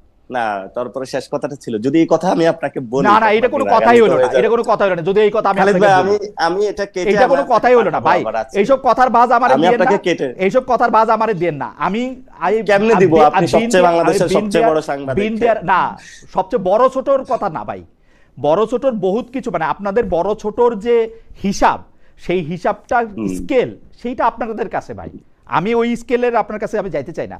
হাওয়েভার, আমি আপনাকে ওই যে একটু জামাতে ইসলামীর ব্যাপারে যেটা একটু জিজ্ঞেস করতে চাইছিলাম, সেটা হচ্ছে যে আপনাদের উপরে হামলা বা আক্রমণ হওয়ার পরে জামাতের 60 বছর বয়সী সংসদ সদস্য 17 বছরের কিশোরীকে চাকরির প্রলোভন দিয়ে, এটা হচ্ছে মনিরা শারমিন, উনি স্ট্যাটাস দিয়েছেন এর পরপর প্রলোভন দেখিয়ে যে কেলেঙ্কারি জন্ম দিয়েছেন, সেটাই জুলাই মাসেই ছিল। এই ঘটনা শুধু আলোচনাতেই ছিল না, বরং বিব্রতকর পরিস্থিতি ছিল। কিছু মানুষ দেখলাম যারা হামলার প্রতিবাদ না জানিয়ে এর মধ্যে ডিপ প্ল্যানের গন্ধ পাচ্ছে। এনসিপি রাজনীতি দাঁড়ালে কারো কারো অসুবিধা হবে, এটাই স্বাভাবিক। নিজেদের ব্যর্থতা অস্বীকার করে অন্যকে সন্দেহের চোখে দেখা একরকমের অসুখ।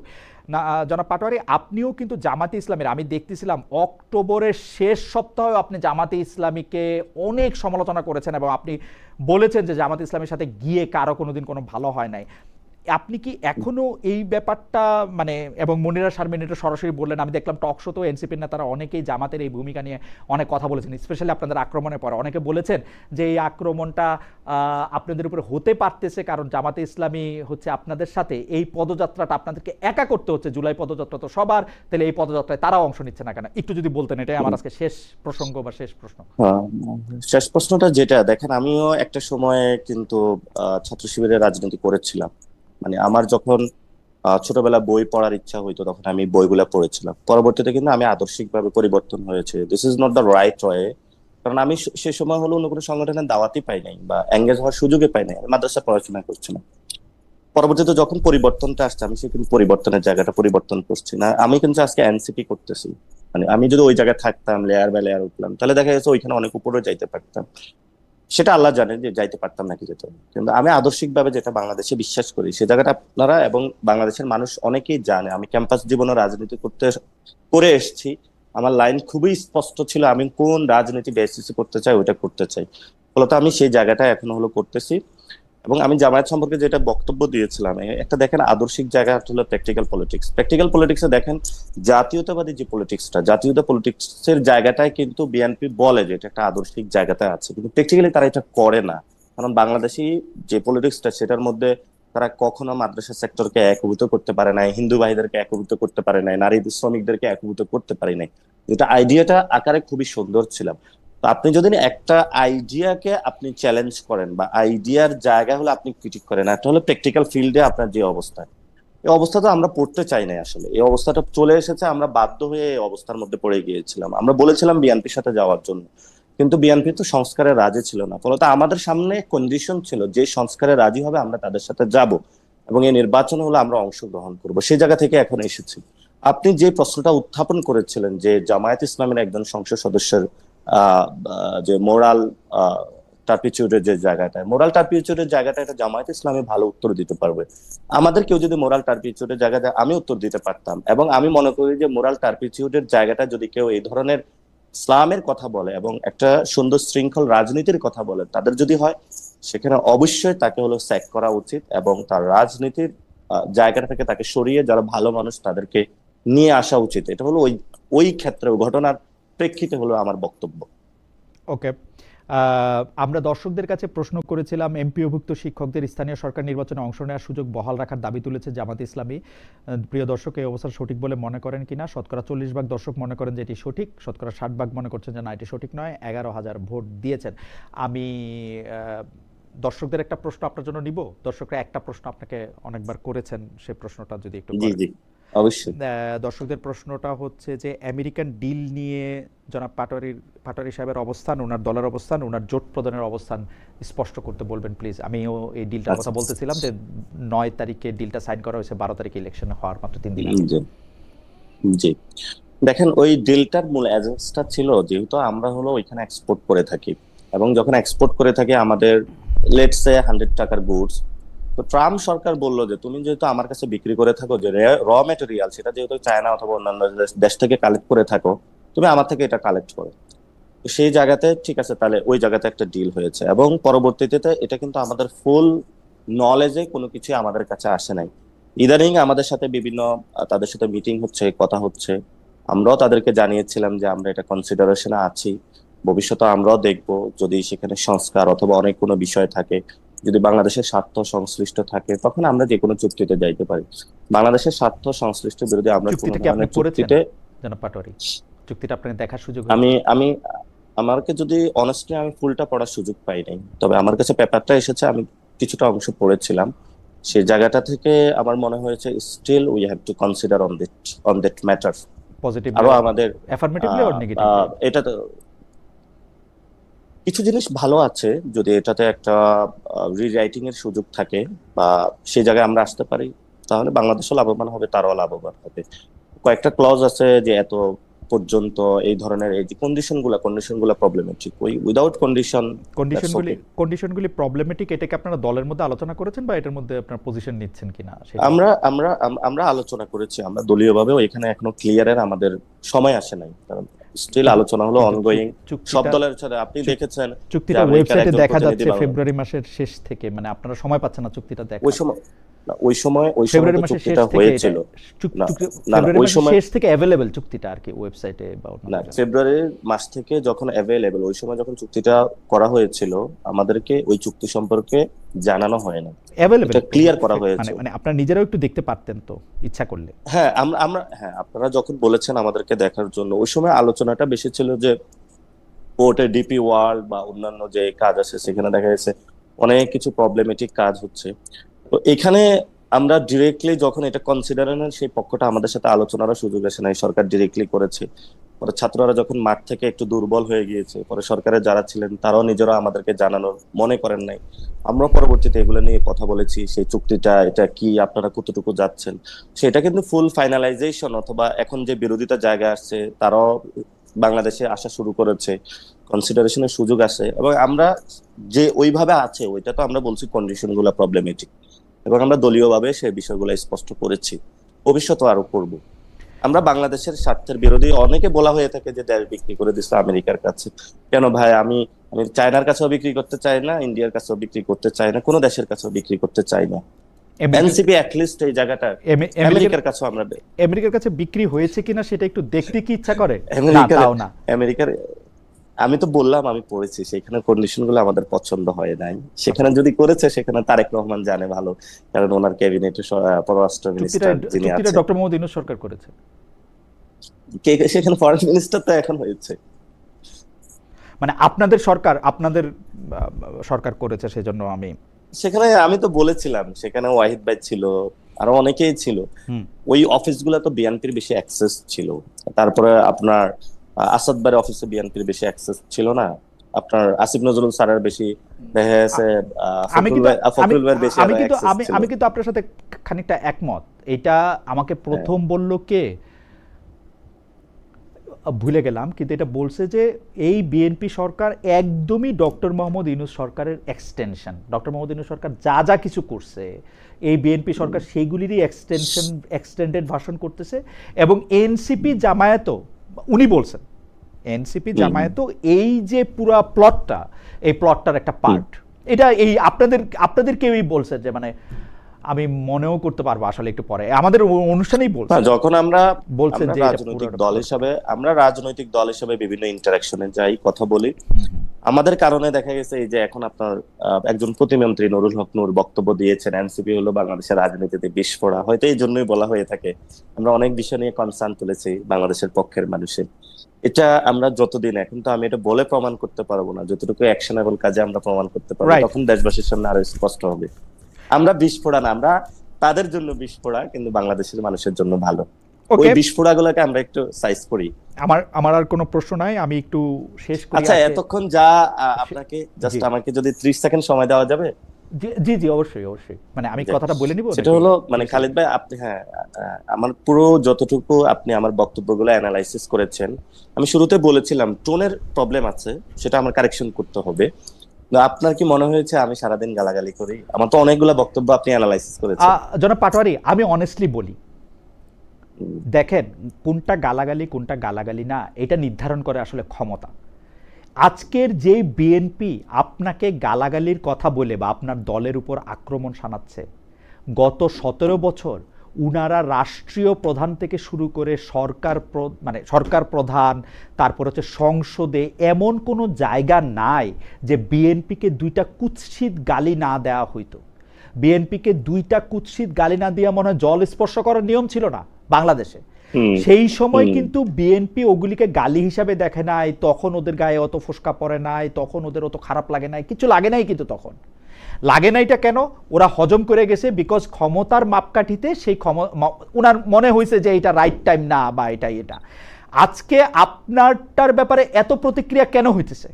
এত প্রতিক্রিয়া হইতেছে কারণ ক্ষমতার মাপকাঠিতে উনারা মনে করতেছেন এই গালির আমার জবাব, মানে গালি আমি কোট আনকোটের মধ্যে দিলাম, যেমন আমার কাছে কোনো কিছুই গালি না ভাই, আমাকে যাই বলেন বলতে পারেন, আমাকে বলেন তো আপনাদের লোকেরাই যে আমাকে কত কিছু বলতেছে, আপনার সমর্থকরাই আমাকে অনেক কিছু বলতেছে, আমি এগুলি আই ক্যান টেক ইট।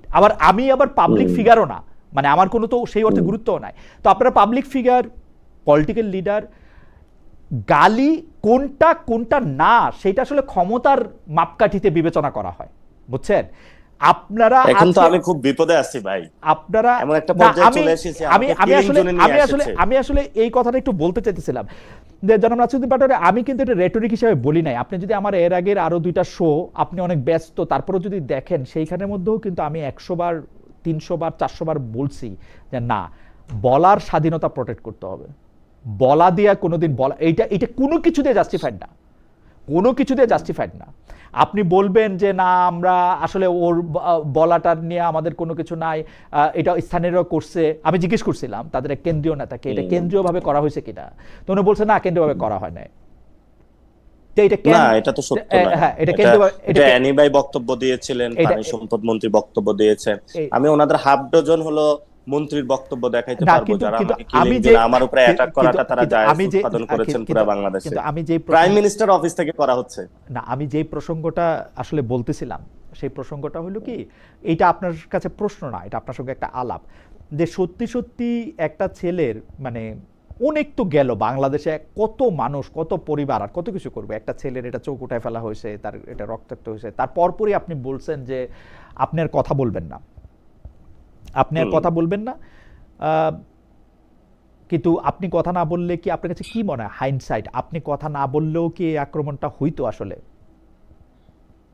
না, আজকে তো বিভিন্ন ক্যাম্পাসে হামলা হচ্ছে, মানে ছাত্রদল ছাত্র শিবির মারামারি করতেছে, জগন্নাথের একজন নির্বাচিত একজন প্রতিনিধিকে মারা হলো। আপনার কথা বলার সাথে তো এটার কোনো সম্পর্ক নাই তাহলে এই মারামারিটার। মানে ওরাই তো এটাই তো বলতেছি যে আমার কথা বলার কারণে যদি অ্যাটাক করা বাংলাদেশে যায়। এখন আমি তো আজকে কথা বলি না, তাহলে আজকে কেন মারামারিটা হচ্ছে? না না, এর আগে যে না মানে মানে এর আগে বাংলাদেশে আপনার কথা বলার সাথে আমিও কিন্তু মনে করি যে যেই রাজনীতি মাঠে বাড়তে থাকবে ক্ষমতাসীনরা তার ক্ষমতা দেখাবে। কারণ আমি বিস্তারিত ব্যাখ্যা করলাম যে অনেক গালি খাইছে, কিছু তারা তো রিয়েক্ট করে নাই, এখন রিয়েক্ট কেন করে। কিন্তু আপনি তাহলে কেন বললেন যে আপনি চুপ করে যাবেন? ও আমি বলছি আমি চুপ করে দেবো? ভাই, আমার তো বেঁচে থাকতে হবে। আমি কি মারা যেতে চাই নাকি? যে বিএনপির একজনের হাতে মানে আমাকে এসে রড দিয়ে পিটায় মারা ফেলবে? আপনি তো এর আগেও বহুবার বলছেন যে আমাকে মারলে মাইরা ফেলো, আমি এগুলি বলবোই। আজকে কি এমন হইলো যে আপনি বললেন যে আমি চুপ করে যাব? এটা ডিরেক্ট প্রধানমন্ত্রীর অফিস থেকে করতেছে। প্রধানমন্ত্রীর অফিস থেকে বলা হয়েছে আপনাকে কথা না বলতে? না, প্রধানমন্ত্রীর অফিস থেকে এই ধরনের হলো ম্যানুফ্যাকচারিং কনসেপ্ট করতেছে। আপনার ডিরেক্ট তাকে হলো প্রধানমন্ত্রী একটা লোকরা এসে নিয়োগ দিল যে নিজের প্রাইম মিনিস্টার অফিসে, সেখানে ওই ব্যক্তি তো প্রতিদিনে এটা বলে যাচ্ছে, এবং এটা তো ওই অফিসে বাংলাদেশের যে স্ট্রাকচারাল কাঠামো, প্রাইম মিনিস্টার অফিসে সবচেয়ে বেশি ক্ষমতা, ওই অফিসে কিভাবে কোন ফাংশন গুলো, এগুলো তো আমরা জানি। তো ওই জায়গা থেকে যখন একটা ব্যক্তিকে নিয়োগ দিলে সে বারবার এটা বলে যাচ্ছে, না না, ওই প্রাইম ব্যক্তিকে মিনিস্টার আপনাকে ওই ব্যক্তিকে নিয়োগ দেওয়াতে আপনারা এত বেশি মনক্ষুণ্ণ হইলেন কেন? মানে এই যে কোটা আন্দোলনের প্রথম দিকে যারা ছিলেন, নূর এবং রাশেদকে অসম্মান না করে, মানে খুব খারাপ কথা না বলে আপনাদের একটুও ভালো লাগে না, এটার কারণটা কি আসলে? মানে আপনার বক্তৃতা আপনি কিভাবে রাশেদের নাম নেন জানেন?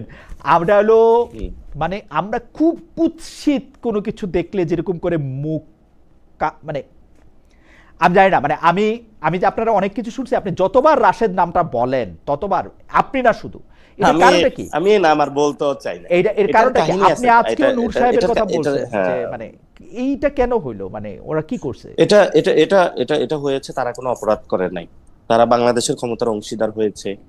এবং এখানে কথা ছিল, ধরেন আমরা যখন আগে আলোচনা করতাম যে আমরা একসাথে সংস্কার বাস্তবায়ন করব বাংলাদেশে, সাকিব ভাই তো সাংবিধানিক লড়াই দীর্ঘদিন ধরে, সালাম ভাই হলো হসপিটালে মারা গেল এই সাংবিধানিক লড়াই করতে করতে, এখন ওই সালাম ভাই রক্তের উপরে দাঁড়িয়ে আজকে সাকিব ভাই প্রতিমন্ত্রী হয়েছেন। এবং আমি তো ছাত্র ফেডারেশন করছিলাম, সেখানে আমি সাংবিধানিক যে লেখাগুলা বইগুলা সবগুলোই পড়েছিলাম। আজকে কি হুট করে হইলো উনি হলো সংশোধন কমিটিতে ঢুকা যায়, সংস্কার হয় না।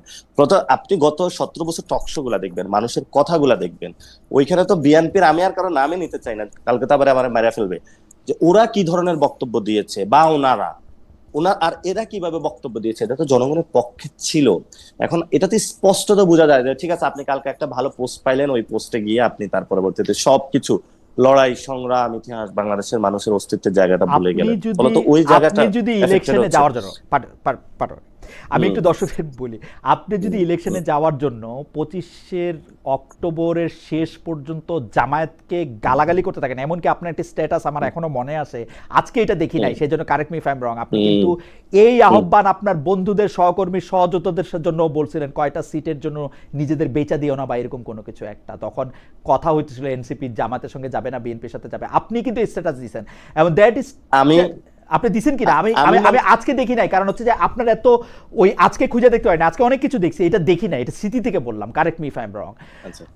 আপনি যদি আমি না, এটা হলো নাহিদ ইসলাম স্ট্যাটাসটা দিয়েছিলাম, স্ট্যাটাসটা আমি বলেছিলাম, আপনি বলেছিলেন আমি তো মরিয়া প্রমাণ, হ্যাঁ আমি মরিয়া প্রমাণ করিলাম, আমি যদি আজকে এমপি হইতাম তাহলে আপনি বলতে পারতেন, তাহলে সেখানে গিয়ে এখানে তো 80 জনের প্লাস 80 জন এমপি আছে, তাহলে আপনি বলতে পারতেন যে ঠিক আছে ওইটাই আমার স্ট্রাগলটা ছিল। এটাই দেখেন, আমি বলেছিলাম, এটা একটু আগে আপনাকে বলেছিলাম, সংস্কারের জন্য আমাদের সেই এনসিপির একটা যদি একটা সক্ষমতা একার জায়গা থাকতো, এটা আমি ইলেকশনটা আমরা একাই করতে পারতাম। আপনি হিস্ট্রিটা গেটে দেখবেন, পুরো বাংলাদেশে আমি কিন্তু প্রার্থী আহ্বান করেছিলাম, আমি ওইটারে নেতৃত্ব দিয়েছিলাম, মানুষের কাছে গিয়েছিলাম, কথা বলেছিলাম। ওই মানুষগুলো তো এখন এসে আমাকে ধরে, তাহলে আমি কেন ওই কাজটা করতে যাব? আমি যদি জানতাম আমি জামায়াতের সাথে হলো চলে যাব বা ওই জোটে থেকে, আমি সর্বোচ্চ চেষ্টাটা করেছি এবং আমার যতটুকু সক্ষমতা ছিল, যখন পরে অফারটা বেটার ছিল, ইউ গট বেটার অফার দেন। না, আমার তো অফার বেটার হলো, যদি আমি এমপি হইতাম তাহলে আপনি বলতে পারতেন আজকে যে আমার কাছে অফারটা বেটার ছিল। না, কিন্তু আমি ইলেকশনের সময় ঢাকা ছিলাম, আমি ইলেকশনের সময় ঢাকা ছিলাম, আমি মানে ভোট কেন্দ্রে গিয়ে আমি কি শুনছি আমি আপনাকে বলি, ভোট কেন্দ্রে গিয়ে কিন্তু শুনছি যে নাহিদ ফেল করছে, নাসির পাস করছে। আমি কথাটা শেষ করতে কথাটা শেষ করি, পরে আমি এটা শুনছি ফলালটা নাকি উল্টায় দেওয়া হয়েছে। আমি এর কোনোটাই আমার বিশ্বাস অবিশ্বাসের জায়গা থেকে আমি বলতেছি না, আমি বলতেছি এটা তো হইতেই পারতো, যদি এটা ইঞ্জিনিয়ার্ড ইলেকশন হয়, যেটা আপনি সবসময় মিন করেন মামুনুল হক নিজেও, মামুনুল হককে আমি ইন্টারভিউ করছি, মামুনুল হক সরাসরি বলছে, আপনি আমার ইন্টারভিউটা দেখে, মামুনুল হক বলছে, এবং মামুনুল হকের ফেল করা নিয়া যে আপনারা মানে অর্থাৎ আপনারা জোটের পক্ষ থেকে যে অনেক বেশি উচ্চবাচ্য করেন না, ওইটারও উনি প্রশ্ন তুলছে একদম, আপনি দেখেন আমার ইন্টারভিউ দিতে। তো আমি তো যদি এটা ইঞ্জিনিয়ার্ড হয় তাহলে ইঞ্জিনিয়ারিংটা তো আপনাদের সবাইরই নেওয়া হয়েছে, আমার পয়েন্ট হচ্ছে এইটা।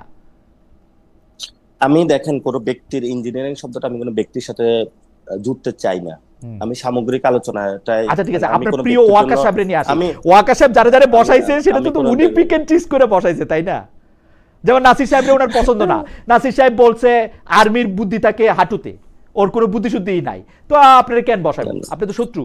না, আমি কথাটা আবার বলেছিলাম যে এজন্যই বলেছিলাম যে আমি বিভিন্ন দেশের যারা আর্মি পার্সন আছে অথবা বিভিন্ন দেশে যাই, তাদের সাথে তো আমাদের ইন্টারাকশন হয়, অথবা তাদের বিশ্ব অনেক এগিয়ে গিয়েছে, আমরা শুধু হলো কতটুকু সৈন্য নিয়োগ দিবে এটাতে চিন্তা করি আমরা। যে আমি ওইটাতে গুরুত্ব দিতে চাইছিলাম যে আমাদের এখন ওয়ারফেয়ার যেটা, এটা চলে এসেছে ব্রেইনে, অর্থাৎ আপনি ইন্টেলেকচুয়াল ওয়ারফেয়ার চলে এসেছে এখন। এখন তো আপনি কারে যায় কিভাবে ধাক্কা দিয়ে সীমান্ত রক্ষা করবেন, এটা আপনি পারবেন না কিভাবে। তো আমি ওই জায়গাটায় মানে গুরুত্ব দিতে চেয়েছিলাম। মানে আমি বললাম যে আমার টোনটা নিজেদের আর্মিরে কাবু কইরা আইয়ুব খানের মতো এত বড় বীর নিজের দেশটাই দখল করে বসে রয়েছে, ওরকম মানে নিজেদের আর্মিরে না আপনি না না না না না না আপনি মেন্টাল ওয়ারে হারা দিতে চাইছেন। মেন্টাল ওয়ারে আমি তাদেরকে বলছি ওই জায়গাটা যাওয়ার জন্য। ও আবার তো কথাটাকে আমি বলতেছি যে বাংলাদেশের যে ইনফ্রাস্ট্রাকচার আছে, আমাদের মিলিটারি যে ইনফ্রাস্ট্রাকচার, এটাকে ইন্টেলিজেন্ট ওয়েতে এটাকে আরো বেটার করা আচ্ছা প্রয়োজন। ঠিক আছে, আমি আমাদের যে আমি অবস্থা, আজকে আজকে আমরা একটা ছোট রাষ্ট্রের সাথেও পারবো না, আমাদের যে অবস্থা এখন বর্তমানে আছে। এবং আমাদের যারা আমাদের সেই মোটিভেটেড, জন্য আপনি ডেডিকেটেড একটা পারসন, প্রফেশনাল ফোর্সকে আপনি বলবেন তাদের বুদ্ধি হাঁটুর মধ্যে। হাওয়ার বাংলাদেশের ইলেকশনের মধ্যে প্রফেশনাল ফোর্সের সবাইকে বলি না, বাংলাদেশের প্রফেশনাল ফোর্সের সবাইকে বলি না, বাংলাদেশে অনেক আছে আমি আপনার এই যারা বক্তব্যটা নেতৃত্ব শুনছি দিয়ে যাচ্ছে। জনাব পাটোয়ারি, আমি আপনার বক্তব্যটা শুনছি, আপনি তাহলে আমি বলছেন আজকে একটু কারেকশন করে দিলাম, জি। আমি কারেকশনটা আজকে আপনার এটার মাধ্যমে কারেকশনটা করে দিলাম। যে পুরো আপনি এটা মিন মিলিটারি করেন না, আপনি এটা কিছু, মিন করেন না। হ্যাঁ এটা কিছু মিন করেন, আমি এটা কারেকশন, আর্মি এটাও কারেকশন করে কিছু দিলাম। কিছু আর্মি সাথে সাথে হলো আমারও যদি কেউ টোনে আপনারা মনে যেমন সিনিয়র যারা আমাকে বললে তুমি কেমনে এটা বইলা ফেলো এরকম, এটা তো আমি বললাম যে বললে কি হয়েছে, যে কোথাও যে চুরি হয়, চুরি হয়ে গেছে, সবাই চিল্লাচ্ছে কে চুরিটা করছে, কে দুর্নীতি করছে, ওটা নাম বলেন না কেন আপনারা? তো বললে তো ভাই একটু পরে মাইর খেতে হবে। আমি বলে দিলাম না, এটা বলাটা তোমার বেয়াদবি। না, আমার আমিও কাছে চিন্তা করছি, ঠিক আছে আমার কাছে মনে হয় আমার একটু টোন পরিবর্তন আমার কাছে মনে হয় না, টোন না জনাব পাটোয়ারি, আমি 28 বছর ধরে সাংবাদিকতা করি, শব্দ নিয়ে আমার কারবার, এটা টোন না। আপনি যেসব কথাগুলি বলেন, এই যে দেখেন আমি নিজের হাতে এটা লিখছি, আমাকে এআই দিয়ে আমি কিন্তু আপনার পুরো কথা আপনি নিতে পারতাম, কিন্তু আমি এটা নিজের হাতে লিখছি, আপনি এটা কি বলেন, আমি শব্দগুলি নিয়ে আবার পড়ছি আপনাকে না শুনে। This is not the tone. আপনি স্পেসিফিকলি যেটা মিন করতে চান, যেটা বলতে চান, সেটাই আপনি বলছেন, এটা টোনের কোনো ব্যাপার না।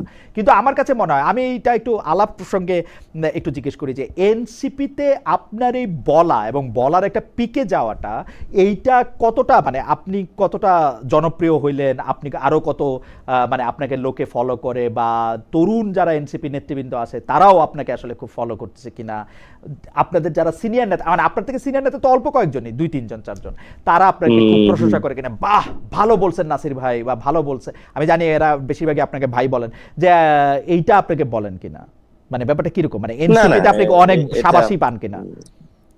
অনেক ভালো না, এনসিপিতে এজ এ পলিটিক্যাল পার্টি হিসাবে, এবং আমি পলিটিক্যাল পার্টির অংশ হিসাবে, আমরা তো এই ধরনের টোনে সাধারণত এনসিপিও এন্ডোর্স করে না। এবং আমি যখন বলি তখন আমিও একটু প্রবলেমে পড়ে যাই, ইফ ইন কেস আমি যদি এনসিপির বাইরে হইতাম তাহলে দেখা গেছে এই তাদের প্রবলেম হইতো না, অথবা আমি যদি এনসিপির মতন বলতে পারতাম তাহলে ভালো হইতো। আমিও সেটা চর্চা করার চেষ্টা করব, যাতে হলো এনসিপির যে রাজনৈতিক পরিমণ্ডলের যে প্রত্যেকটা জায়গায় একটা আছে ওইটাতে বলার জন্য। আমি কমিউনিকেশনের একজন ছাত্র হিসেবে আমি মনে করি আপনি এনসিপির জন্য অনেক বেশি মাইলেজ দিছেন আসলে। মানে আমরা মুখে এইটা বলি বটে, আমার এই আমি মুখে এইটা বলি বটে যে আজকে যেটা আজকে বিহারে যেটা হয়েছে, প্রশান্ত কিশোরের যে উনি আমার ওয়ান কাইন্ড অফ একটু গুরু টাইপের, বেশি পড়াশোনা করি ওনাকে। প্রশান্ত কিশোর আজকে জিতছে, খুব ভালো লাগছে, সে পার্টি গঠন করছে। প্রশান্ত কিশোরের লাস্ট ইলেকশনে কমিউনিকেশন ছিল যে বিহারের শিক্ষা নাই, বিদ্যুৎ নাই, কোনো কিছু নাই, হোল একটা আসন উনি পান নাই। ফুল কমিউনিকেশন ছিল হলো সুপার কমিউনিকেশন, উনি তো communication mastermind in the Indian history. কিন্তু এইবার ইলেকশন উনি কমিউনিকেশন চেঞ্জ করছে যে বিজেপি ঠেকাও, এবং সেখানে হলো যে আসনটা, এটা ছিল বিজেপির যিনি প্রেসিডেন্ট হয়েছিলেন নীতিরের আসন ছিল, এবং 36 বছর নাকি 26 বছর এই আসনটা তাদের ছিল। তারা বলছে এটার কলা গাছ দাঁড়াইলো তারা জিতবে, এবং মিষ্টি সবকিছু অর্ডার করে দিছে। কিন্তু আনফরচুনেটলি সেখানে উনি যখন এবার ক্যাম্পেইন দিয়েছিলেন যে বিজেপি ঠেকাও, তখন এটাতে উনি ভালো সাকসেসফুল নিয়েছেন। আমি ইলেকশনের সময় এই ধরনের কমিউনিকেশন করেছিলাম। আমি 4টা জিনিসের কমিউনিকেশন করেছিলাম: চাঁদাবাজি, সন্ত্রাস, দখলদারিত্ব, দুর্নীতি। সো চাঁদাবাজিটা অলরেডি মানুষের ঘরে ঘরে প্রুফ করেছে যে তারা চাঁদাবাজি করে। এখন সন্ত্রাসের রাজত্ব চলতেছে, সামনে দখলদারিও আসবে। এরপরে তারেক রহমান যখন আরো একটু সরকারের একটু ম্যাচিউরড লেভেলে হবে, বড় বড় মেগা প্রজেক্টে দুর্নীতি করবে, after the final that the fall of Tarique Rahman. এই 4টা জিনিস যখন মানে পিপল নিজেদের শরীরে লাগবে আর। তো আমি কিন্তু এটা 6 মান্থ অথবা আপনার আরো ইলেকশনের আগে এটা কমিউনিকেশন করে দিয়েছিলাম ফুল মানে 11 দলীয় কিন্তু জোটের আমার কাছে কমিউনিকেশন কিন্তু আমার আমি কাছে জেনেছি। হ্যাঁ, আমি আপনার সাথে এখন আমার কাছে মনে হয় যে আপনি যেভাবে যেগুলি বলতেছেন সেটাতে সবচেয়ে বেশি বেনিফিটেড হতেছে এনসিপি আলোচনায় থাকতেছে, এনসিপি মাইলেজ পাচ্ছে, এনসিপি গুরুত্ব পাচ্ছে, মিডিয়াতে আপনাদের উপস্থিতি খুব সরব বোঝা যাচ্ছে। সুতরাং আমি আপনাকে বলবো আপনি থাইমেন না, আপনি চালায় যান, আপনার যেইটা যখন বলতে ইচ্ছা করে এটা আপনি বলেন। এই রাষ্ট্র যদি আপনাকে নিরাপত্তা না দিতে পারে, এই রাষ্ট্র যদি আপনাকে নিরাপত্তা না দিতে পারে, তাহলে আপনার নিরাপত্তা আপনি নিশ্চিত করুন যে কীভাবে নিরাপদ থেকে এই আপনার এই কথা চালায় যাওয়া যায়। এবং আমরাও চেষ্টা করব যাতে আপনার বলার জন্য, আপনার যা খুশি তাই বলার জন্য, তবে আপনি যা বলবেন আমি আশা করব যে এটা তথ্য দিয়ে আপনি এটা করবোরেট করবেন, আপনার হ্যাঁ, দলও এটাকে আমার own করবে। দুইটা জিনিস ডেভেলপ করতে হবে। একটা হলো তথ্য দিয়ে আরেকটু কনস্ট্রাকটিভ, হ্যাঁ তথ্য দিয়ে কনস্ট্রাকটিভ ওয়েতে, এখন আরেকটু ডিপ্লোম্যাটিক ওয়েতে বলতে হবে। আমি একটু সহজ সরল তো যা আসে তা বলে দিই। আমার কাছে এটা মনে হয় যে- এটা এটা আমার এটা কাছে এটা মনে হয় ভাই যে- আপনাকে বলি যে ওই সংস্কার কমিশনে হুম, ভিতরে অনেক সিনিয়র রাজনীতিবিদ হুম, যারা এখন বড় বড় মন্ত্রী, হুম, তো বাইরে যে মানে কনফারেন্স যখন করলো, প্রেস ব্রিফিং, তখন একভাবে বললো, তো ভিতরে একভাবে বললো। পরে আমি ভাইকে বললাম, ভাই আপনি এটা করলেন কেন? কয়, দ্রুত রাজনীতিটা শেখার চেষ্টা করো, ভিতরে যা বাইরে তা বলবা না, বাইরে যা ভিতরে তা বলবা না। তো আমি ওই সময় এটা ফলো করি না, আমি এখন অবশ্য মনে হচ্ছে যে এটা আমি ফলো করা অবশ্য লাগবে। আমি অবশ্য আমি অবশ্য জাস্ট বয়সে আপনার কিছুদিন বড়, এবং আমরা একই বিশ্ববিদ্যালয়ে পড়াশোনা করছি, সেই অধিকারের দাবিতে আমি আপনার বলতে পারি যে আপনার যদি আপনার মানে মানে নিজস্বতাটাই হচ্ছে আপনার রাজনীতি, তো আমার জি। আমার শুধু অনুরোধ থাকবে হচ্ছে যে আরেকজনের সম্পর্কে কোনো কিছু বলার আগে একটু শুধু নিশ্চিত হয়ে নেওয়া যে এটাতে আমি স্ট্যান্ড করতে পারবো কিনা, বাকি সবকিছু